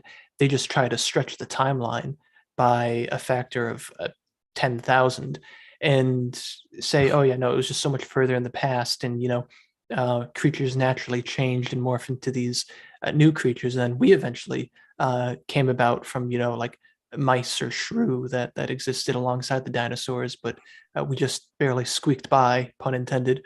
Yeah. Um, and it's like, maybe the truth lies somewhere in between this. The maybe like what you're saying, the vapor canopy is an allegory for a much longer period of time of the downfall of a previous super advanced human civilization, and then we got sent back to the Stone Age, and so that was kind of our new dawn, and it's a much more foreshortened time than what scientism tries to sell. And that's one of the things that we would talk about in our show and in our spheres and praxia, is trying to figure out where the allegory stops and where the literal starts, and finding that happy medium of what's actually true in history, and why things are so important in these traditions and in these rites and in these passages of time, because the physical actions and records we keep have an effect on the spiritual world, and then the spiritual actions for whatever beings that exist above us in the ethereal have an effect on the physical world. And that's how we get supernatural stuff occurring and whatnot else. But it's all like you were describing with the crossing of infinities. It's that constant loop of worlds clashing with each other because they exist in parallel, but they exist on different planes, so they can't really interact with each other. There's just kind of like sparks in a flying plan that you kind of, that's where they concuss. Yeah, no, I like that. And I've was even talking recently about like this realm, if it's the only thing it is, like people say there's other either realms or dimensions or whatever. And I'm like, well, what if it's all just here and it's Mhm. just layered on top in a way we just can't That's understand? Because yes. especially because how we perceive time, because we are mortal in this form, so we actually think there's time, so we could be stuck in different times, all in the same realm. And I think that's how you hear these crazy stories. Like, I forget what it was, but there was this guy who appeared, I think it was like the 70s in some town in Europe, or maybe it was in the United States, but he came out and he was dressed just like he was from the 20s. He had a camera like he was from the 20s. Hmm. He spoke, he had ID, and they looked him up and they actually lived, and he was there for like a night and then he just disappeared. But he explained that he was like taking pictures of a UFO, and now all of a sudden he's like in the 70s, right? And so yeah, I think all that stuff is like, it just kind of bumps into it, or who knows exactly what it's all about. Um, or maybe it is always there for us, but we just can't see it because of, like, as above, so below, right? So sometimes you can't see what your own behavior is doing, the damage it's doing, right? Because you have a blind spot. Well, we can all have a collective blind spot, and that's why we're locked in this time right now. Yeah, and It's that's crazy. that's what I appreciate about Owen when he was talking about the fractals and everything, and um, throwing that suggestion out there, because it really could be being part of your own fractal and not understanding, or maybe not necessarily not understanding, but you can't see your own pattern, or whatever pattern you're a part of, but you can see everything else around you. And it's just a matter of perspective, like going back to the whole realm thing and what the earth is like. Um, People thinking it is a flat plane with a dome over it. You know how that could be true and the globe earth could be true by it being from the perspective of a fourth dimensional being like God, who, looking down on the earth, it's spherical to us, and the dome encapsulate us as an atmosphere over the earth like a veil. But 90 degrees to the third dimension, it's looking like a flat plane with a canopy over it. And it's just a matter of perspective, looking at things in this way that you may not be able to perceive it, but we're smart enough that we can conceptualize it. We have that knowledge of good and evil and everything else that comes along with it to decipher things. Even if we can't experience it, we can kind of toy with the ideas and get a little bit closer to the truth, whatever the truth might be. Yeah, yeah, for sure. I love that. I think it's good to just stay open-minded because, like I said, it's a mystery. That's something I got from Mm-hmm. Michael Tessarion following his work. Was one of the big things was like sometimes you just got to leave it a mystery, Yeah. because if you need to have control, why do you have to have control? You know what I mean? Are you Yeah. scared? It's like, quickly though, I want to shout out the chat. Shout out to Grounded Extracts. Stacy Sunshine says, I've heard stories of people changing their own timeline completely. Shout out to Paraplegic Bear. I had some of his delicious coffee today. Oh, and I realized there was extra in there. So thank you, Paraplegic. And I might have to give you a bigger tip. There's more than coffee in there. That's all I'll say. No, it wasn't cocaine. I promise. No, I don't. I've actually never even tried cocaine. Like, I'm like, have you met me? Do you think like cocaine would be a good idea for me? Probably not. Like, we're definitely going to jail. Like, I'm already fucking nuts. Like, yeah. But yeah, shout out to the chat. Thank you guys for hanging out, Carrie. She's actually having a baby soon, my friend Carrie, Oh, who's congratulations. yeah, she's with my friend Philip. He's one of the guys that I went all around the country with earlier this year. Nice. So yeah, it's really good things happening in this community. I love it. Right on, Carrie. Davin's in there in his episode. We just did another episode with him on the Oversharing show. So check that out. Nice. It's going to premiere this Thursday. We talked about Chiron, who is so Chiron was an asteroid that they allegedly discovered, and then they used it in astrology, and they say it's the wounded healer. So we talk about a lot of those concepts, which are pretty cool because the interpretations of those concepts change, just like, we're talking about earlier, like Nietzsche or whatever. Like some of these interpretations change, even though that's something we should probably get back to too, because I feel like people like but yeah, Thursday night, guys, check out that episode. It's great. But anyway, I feel like people that interpret or misinterpret him, and I think the reason it's done is because some people are just completely buried. But when you have somebody like Nietzsche, it's like you can't really bury him, Mm-hmm. But what they just do is invert it or obfuscate it to make it kind of fit this nihilistic paradigm, which when you were talking about it earlier, like being an atheist and stuff, I really went down those paths myself. I think more of like an agnostic, but I still saw that and I was like, people are just holding on to this religion because they're afraid to die. And I'm like, I know we're Yep. going to die, so I saw that and it was such a great trap. But again, it's another step we take.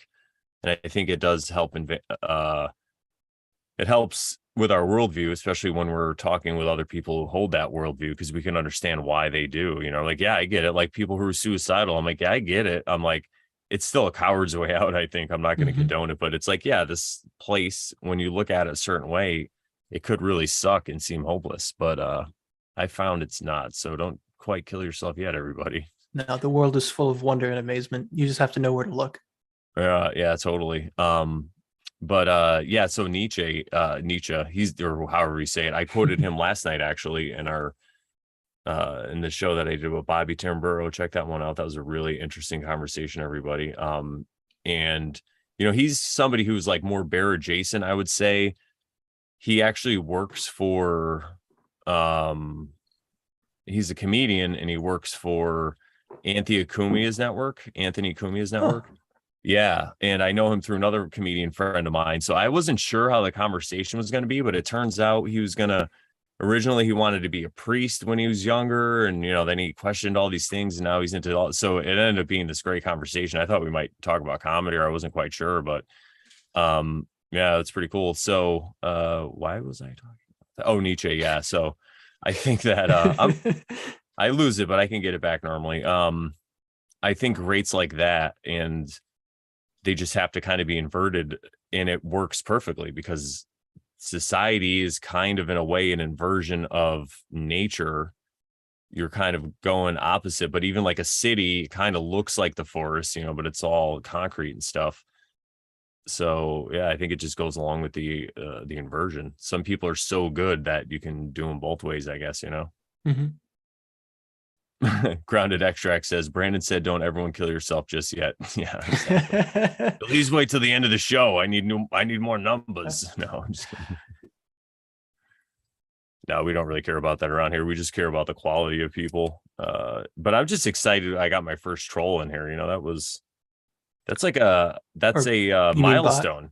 You know, a bot. Yeah, some teen sex hot robot bot or whatever, or Tinder. I don't fucking know. uh, So, what do you think about all that? What was your is that a worldview you held before when you were reading these guys, and then you kind of had a flip on it, or what?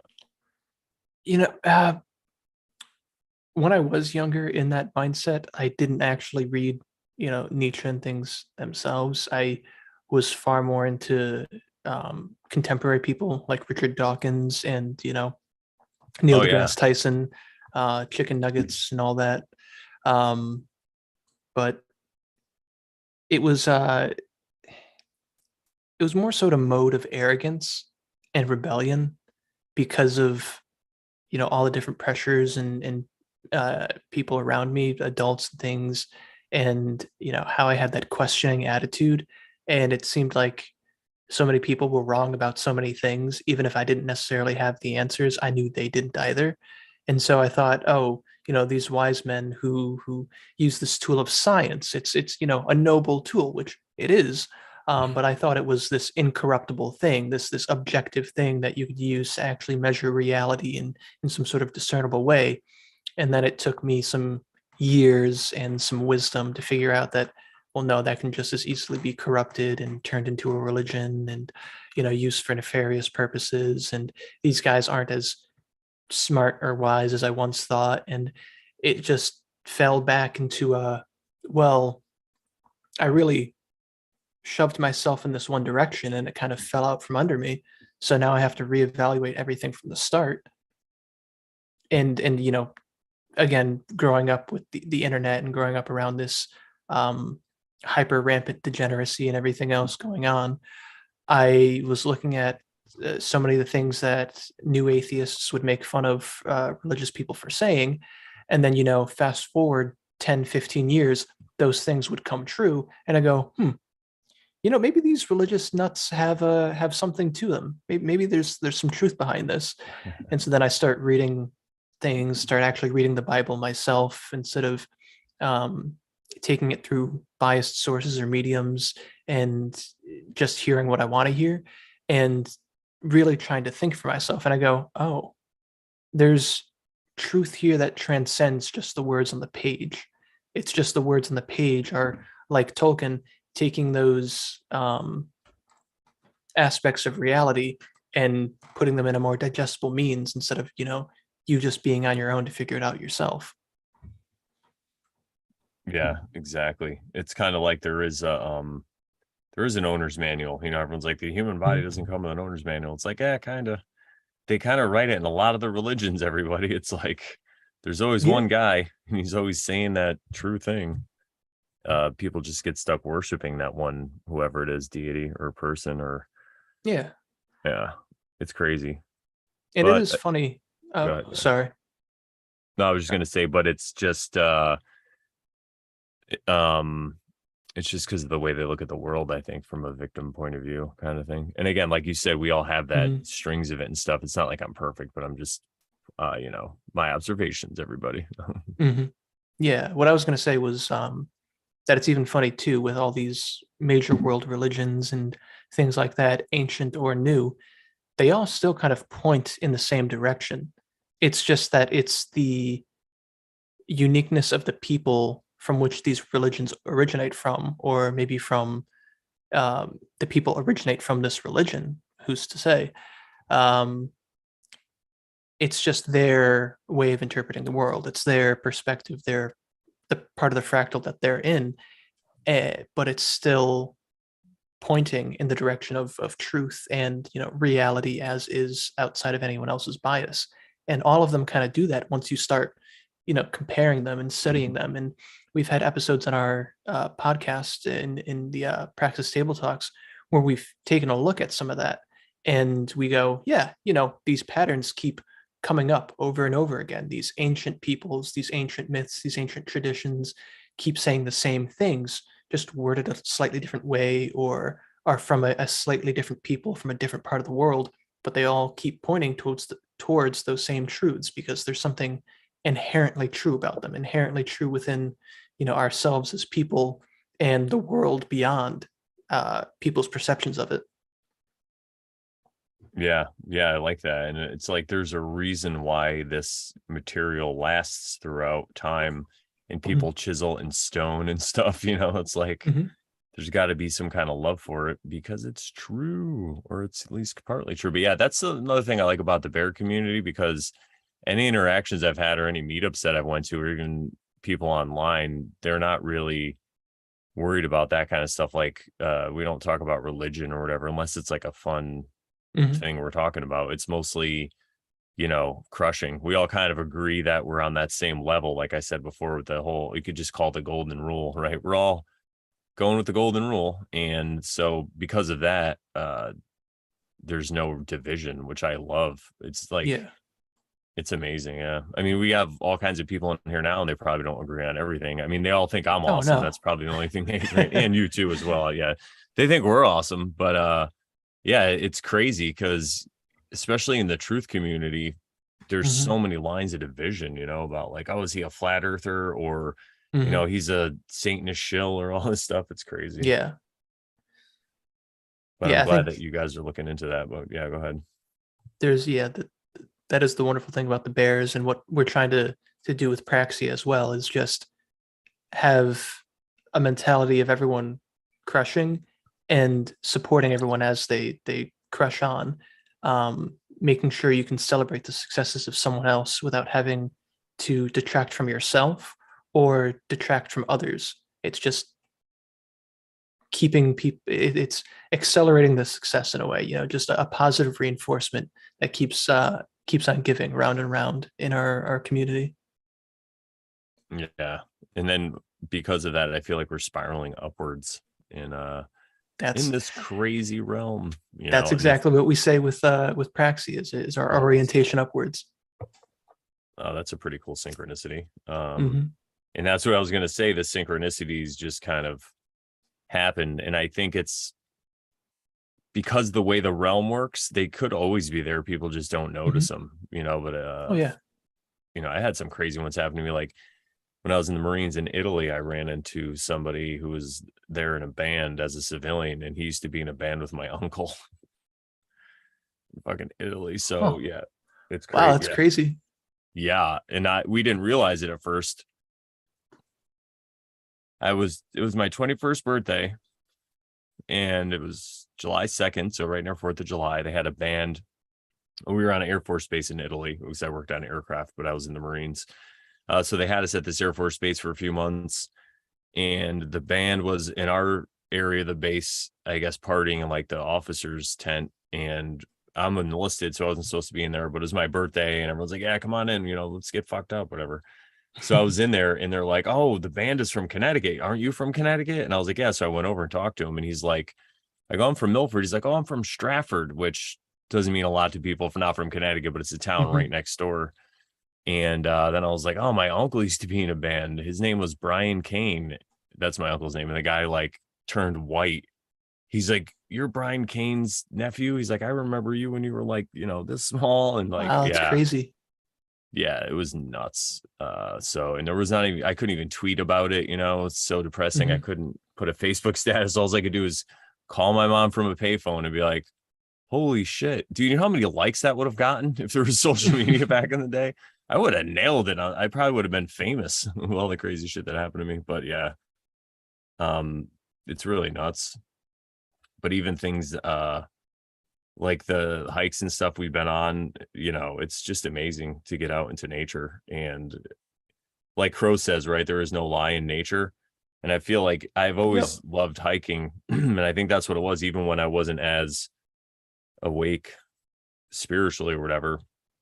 I just realized it was like a true place. I was in truth surrounded by it instead of being like in a school or in a job that I hated. surrounded Hmm. by craziness. Yeah, that's there's the whole mentality of people saying, "Oh, the demiurge, everything's imperfect," and you know, ignoring the beauteous nature of things around them. They're just caught up in the artificial, the man-made structures and things. Not even necessarily saying that man-made things can't also be beautiful. It's just those man-made things have to reflect the nature of reality. So far as we know in our modern society, everything is rejecting that, natural beauty. And that's why, people are so discouraged and demoralized all the time. But it's nature definitely helped me on my own spiritual journey. And not just the hikes we've had, but we got to keep planning on doing, conquering Mountain Washington and everything as well. Yeah, it sounds like a good plan. It looks like I have access to more friends now in New Hampshire, I'll say. Hmm.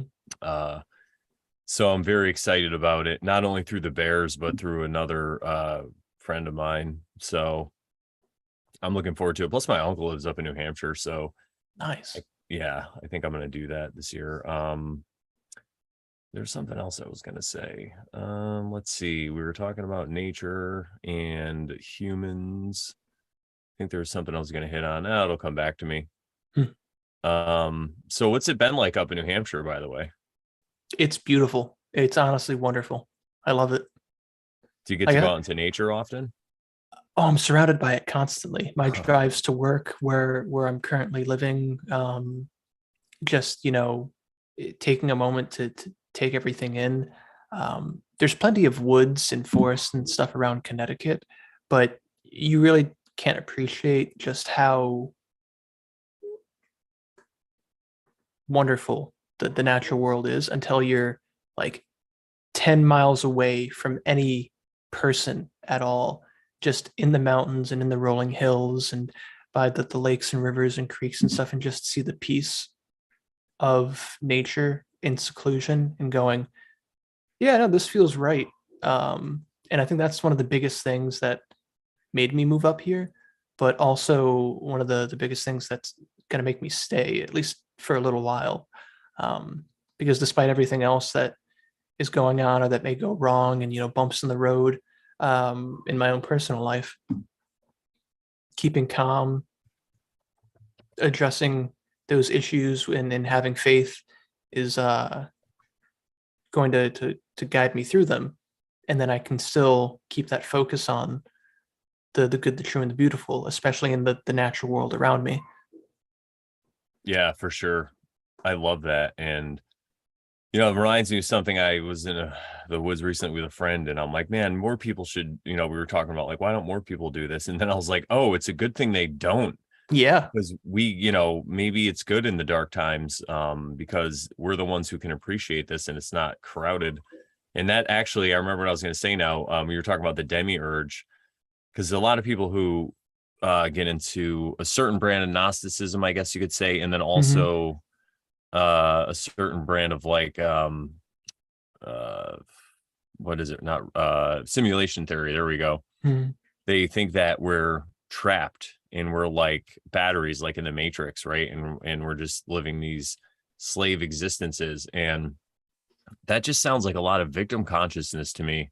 And even if it was true, I'm going to live my life in a way that I'm going to have a great time and fuck the demiurge or whatever, you know what I mean? Unless he just squashes me. But this seems like at least that it's a realm built on your own decisions. Like, look at 2020, for example. They weren't forcefully giving people experimental medical serums. They're making them choose it, right? And Hmm. I see a lot of that even in my own life when I was sucked out into the water at Ocean City in a crazy undertow. I just refused to panic. And I was like, well, this is how I'm going to go. I guess that's it. And I just did my best, kept my head. And I was, I landed on this crazy sandbar and I was able to walk back to shore like I Hmm. parted the ocean or whatever. And so because of seeing stuff like that, that's how I really feel like we're not in a slavery or a bondage. Yeah, a lot of people do exist in that, and maybe there is an energy that vibrates, and when people vibrate along with it, they get piloted in such a way where they're slaves. And I always talk about slavery as just an inner thing. You're really just a slave to the voice in your own head that tells you you're worthless. Oh, that sucks. You can't do that. You got to go to work. You got to get a real job, and you can't, pursue your happiness or whatever. And some people are masters over that, and they follow their intuition. And then if you look at as above, so below, the people who are slaves to that voice in their head are going to be slaves to somebody else who's a master, of their own, even if they're on the negative path or whatever, they're still a master. So yeah, I don't like that idea of because I think if there is a demiurge, it is the negative consciousness that's not in the physical that still will affect us, but it's more of a vibration thing, so because like even in the law of one, which I really like, they were talking about negative entities, and one of the people asked, how do you get rid of one? And the channeler or whatever, the voice just said, just show it love and light. Yeah. It's like, what would Jesus say? That's exactly it. It's like, don't fight its game. Don't try to like have like this exorcism where you're battling. It's like, no, just show it love and light, and it can't be in that presence because it has to stay negative, so it just flees, and that's what I see here in this realm as well. So I feel like I don't think we're in some kind of prison or like loosh farm, as they like to say. I think that's just it's a way for you to not start a podcast or not write a book or not do art, because you're like, we're just a slave anyway. I'm just going to watch all these videos all day and gain all this knowledge and then just go into chat rooms and freak out. It's like, yeah.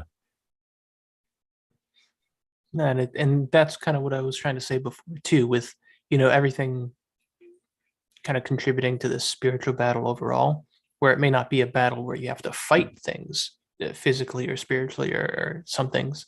It's deterring a fight altogether, and not feeding into a conflict is exactly how you win the fight before it has a chance to begin. And that's part of the whole perspective on trying to understand where you fall and what your purpose is in this realm, because some people are meant to have their fights or have their battles, and they are that warrior. Some are the philosophers, some are the kings, some are the I don't want to say the slaves, but like the lower class meant to just keep the system churning, whatever the system is. And it's sticking to your purpose as intended, not deviating from the path and then blaming everyone else for all these bad things happening. It's you ultimately that kind of dictates whether or not these things occur. And you can make them stop simply by just correcting your course and finding out what your natural calling is. And sometimes, for people like myself, the younger generation Zoomers, soon to be Gen Alpha as well, because they're starting to get older, there's a lot of misdirection or you can be anything type of mentality. And that confuses so many people because, well, we can be anything. I don't know what I can be or what to focus on. So then everyone ends up being nothing. And then you get that sameness and homogeneity that takes away everyone's uniqueness. And then you really get that sort of nihilism where, nothing matters. So let me just be hedonistic. And that's exactly the opposite of what we need to do, and kind of focus on one thing or a few things, master them, and that'll help us master our own sort of internal struggles and then truly ascend whatever path we're meant to go down. Yeah. I like what you said about the different roles, because you can even say that some people are just they're like content being craftsmen and creating with their hands or just fixing stuff. Like I have a friend who could fix anything, like he fixes cars and boats and stuff for people, and he's really content doing it. So it's not like we're saying that everybody has to be some kind of wizard. Mhm. Although, yeah, too many wizards, just be like too many people in the forest. It'd be crazy. But yeah, I think everybody kind of has their own path that they could go down. It's not exactly our path, but as long as they feel like they're creating for themselves and not being a slave. I want to address the chat really quick. We have some pretty good comments. RVNEZ Beat says, "Mom, you're such a demiurge." That's a good And then one. he's like, "Ugh, I can't do anything because of Yalzabev or whatever." Yaldabev. And a shout out to Robo Honky, still my favorite handle on YouTube. "Refusing to panic is essential in serious situations." Yes. Mm-hmm. Very true. I've also, I don't know if you could see it because of my tattoos, but I have a really nice scar. Oh, I'm screwed up with the camera. There it is. So I put my arm through a window when I was wrestling with a friend of mine, and I fell and went through a window while I was in the Marines, and it was like pretty gnarly. And I was like the calmest one there, like hmm. I made someone call 911. I made somebody else start a tourniquet. I was like barking out orders. But yeah, I think I've saved my life a few times. When I was 5, I was almost involved in a car fire. I Oh, told this wow. story a couple times. I even wrote this in a letter to Owen, actually, my first letter. And we were leaving McDonald's, and well, it was the 80s. What are you gonna do? It was great. But the car started to smoke, and my dad gets out and he's like, "Stay here, I'm gonna get somebody." And it was me and my little brother in the back seat. And I was like, finally I was like, "Shouldn't we get out of the car?" And he's like, "Yeah, get the fuck out of the car. What's wrong with you?" And then a few minutes later, I don't remember exactly because I was 5, but I've also been told the story, but I do have vivid, pictures of it. But the Mhm. car like was basically burned down well, maybe 10 minutes later, a few minutes later, whatever it was. But yeah, so my life is my own because I've saved it a few times. But yeah, I think remaining calm is in most situations. And then the other thing I had to learn was in angry situations to remain calm. And let me tell you, it's really helped my poker game immensely. Hmm. You play poker, right? You're familiar? I play a few different card games. Yeah. So I was playing I was at Mohegan Sun yesterday. I don't get to go very often. I Oh, used to basically live up there, but I was there with a friend of mine. We planned this like weeks ago to go up and play a 10 a.m. tournament. And we both cashed, which is great. We both minimum cash. It was like 150 buy-in. We both got like 336, which is cool. And last time I played, I went all the way to the end and we just chopped it. So I got like 1,800 bucks. So I'm excited, but I was in a hand and I was the first one to act. You get 2 cards. I have ace king. This is like midway through the tournament. Now, ace king is a really good hand, but something in me just was like, oh, like I wanted to throw up, and I just folded it. And I'm like, I can't believe I'm folding this hand right now. hmm. I just have the worst feeling ever. It gets around, and this one guy raises in a re-raise, and they fold, and he flips over. He had pocket aces. Ah. And it's a guy that I know really well because he was this older guy. He used to be a dealer there. And when I was there all the time, I'd play in tournaments. He was nice. And then he started to play. So we were always really cool with each other. And he came to my table and I looked so different now with this long hair, but he recognized me. He gave me like a big hug. And when he did that, that was midway through the tournament too. Everybody then treated me different. They're like, oh, Hmm. he must be a good. And then the other guy at the end of the table who's a ball buster, he's like, oh, you're a good player. It's so funny. So, but yeah, it's crazy how you could be in tune with these things. There's no way to explain it. And I told him, I'm like, I folded ace king. And the guy next to me is like, man, when you're plugged in and someone else is like, how do you fold it? I go, well, when I looked at it, I felt like I wanted to throw up. I'm like, I don't know. I just did. All right. Like, I can't explain it. I just meditate. No, I don't. Yeah. I should have just told him I was high. I was high on weed, man. Which I Hmm. was not, but yeah. Yeah. It's great, man. Being plugged into these things and working on your intuition and stuff, and you know, not having fear, but the anger thing too. Not that anger is bad. It's just that I've learned in my own life to not act through anger, like Hmm. let myself feel it because it's justified. There is something that someone's doing to piss me off that is stupid and they shouldn't be doing that. But doesn't mean I have to rip their head off or whatever. Maybe they're just maybe they had terrible parents who beat them and locked them in a closet. I don't know. Yeah. So but yeah, that's one thing I've learned a lot is just to feel my feelings and give them space. And it's helped a lot because I know I seem like a really cool, funny guy, but man, I tell you, I used to have because like I would just like I think I was saying earlier, just be this nice guy for a while and then let it bubble up and then just kind of go out of control a little bit. But now I could still do it.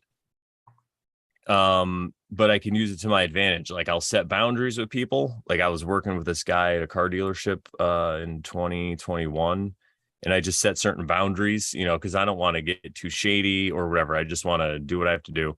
And so Hmm. he was crossing a little bit, nothing serious or whatever, but I would tell him, I'll tell him. And then I remember one time I was just like, I'm not afraid to go to jail. I'm like, I just so you know, like I'm like, I would do really well in jail.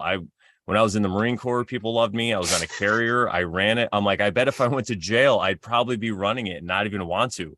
Like everybody would love me. And he's just looking at me. I'm like, yeah, dude, I don't care. Like, so sometimes you gotta show people you're a little nuts. Not that I want to go to jail, but it's just Mhm. funny because I always say that when I was saying earlier about the slavery is internal, I really feel like you can even be locked in a cage and not be a slave, you know, like but I just think and that's what I always would say too. I'm like, but a prison can't hold me. Like the bars would just fall away from me. Like that's not, I'm like, I would probably love to be in solitary confinement. Please, can I read too? Or no, I'll just meditate all day or whatever. But yeah, Oh yeah. um, it's like that's not my, I could already see that's not my path because it would be too much of my sloth. I would love it, like See, with me, that would definitely be a radical shift in focus because I get lost in my own mind daily, anyways.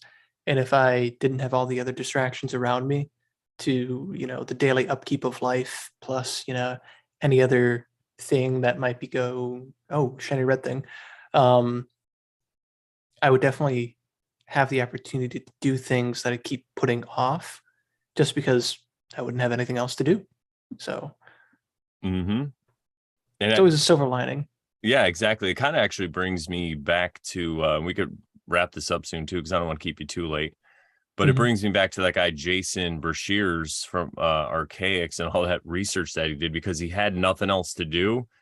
And the dude is just like a really simple, nice, good old Southern boy. Like Mhm. that's why I think some people won't check him out because they know he's like in a simulation theory, which I think only sees it as a simulation because his point of view, and he has a very simple point of view, which I love though, because his main message is basically don't despair and don't have fear, and the realm can't hurt you. Like another way will be provided, which a lot of simulation people aren't saying. And I think the fact he's saying that excuses the fact that he thinks it's a simulation because he's not using it in a gravelly way to keep people Mhm. in victim, because he talks about victim consciousness also.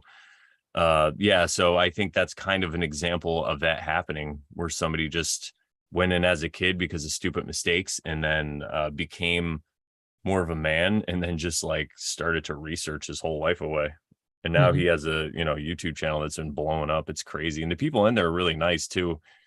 He doesn't put up with any troll stuff. He'll just delete it right away because he figured out comments, even if comments say things on your video, sometimes it can get your video deleted. So Yeah. Yeah. yeah, that's pretty amazing.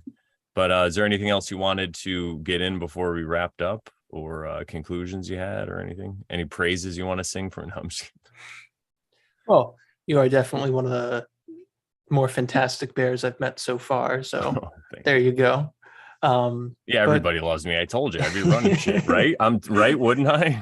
little bit of narcissist, Well, which yeah, it's like, well, I excuse that because of all the times I've been so hard on myself. So now I mhm. let myself be a little bit like that. But it's kind of true though, like not even in an egoic way. Like I wouldn't, like, again, I wouldn't want to control the jail.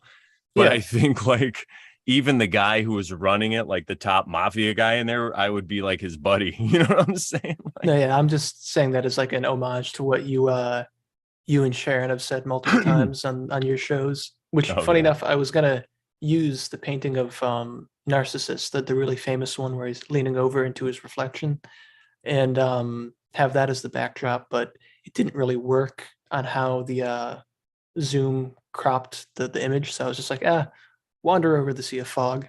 Very, very big into art, so I got a lot of things, stashed. Oh yeah. I But hear you. That's otherwise, awesome. if anyone's curious, go check out Praxia or the Praxis Table Talks. You can find us on BitChute, Odyssey, and YouTube. We have a bunch of different social medias as well. We congregate on this platform called Gilded. It's kind of like Discord, if anyone's familiar with that. And we just, like I've described so far, that's that we kind of have our goals, and if you want to help contribute to that, then we're more than welcoming. Awesome. Well, before we go, I do want to say, address the chat a little bit because it's pretty funny. Somebody says, but Val said, but guys, everything you do in jail, you can't take with you. You can't take any proof aside from memory. Yeah, exactly. Well, actually, the guy Archaics took all these notes and just gave them to his family. I guess in Texas it's a little different. I don't know. He would just give them to them, and they just kept him in the attic. And when he got out, he was like, "Whoa, they're still here," because he had no idea. It's pretty nuts. And then RVNEZ says great beards. Wait, where did he say that? He said something about Great show, great boys. talking, Great great beards. shows. Yeah, there you go. Awesome. Oh, sorry. I hope that echo No, didn't it's come all right. in. I do that in the beginning sometimes, so don't feel bad. Great talk, fellas. Poppin' fresh, or Andrew Paul says, "Great show, y'all. Much appreciated. Great show, y'all. Much appreciated." If I could talk, yeah. Thank you No. guys for hanging out, and check out more of my stuff and check out Cody's stuff too. Make sure you go subscribe to his stuff, show some love.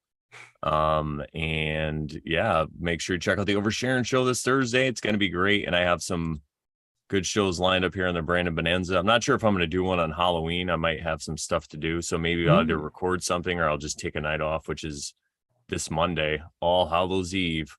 But I'll be back on the 1st, baby. That's really the real Halloween date, because allegedly the ancients would count the new day at dawn. So Halloween is really you're actually really, in the ancient eyes, you're celebrating November 1st. Think about that one. Anyway, thank you guys for hanging out, and you can check me out at morelawsmoreproblems.com. That's my website. And until we see you again, have a good one. All right, there we go.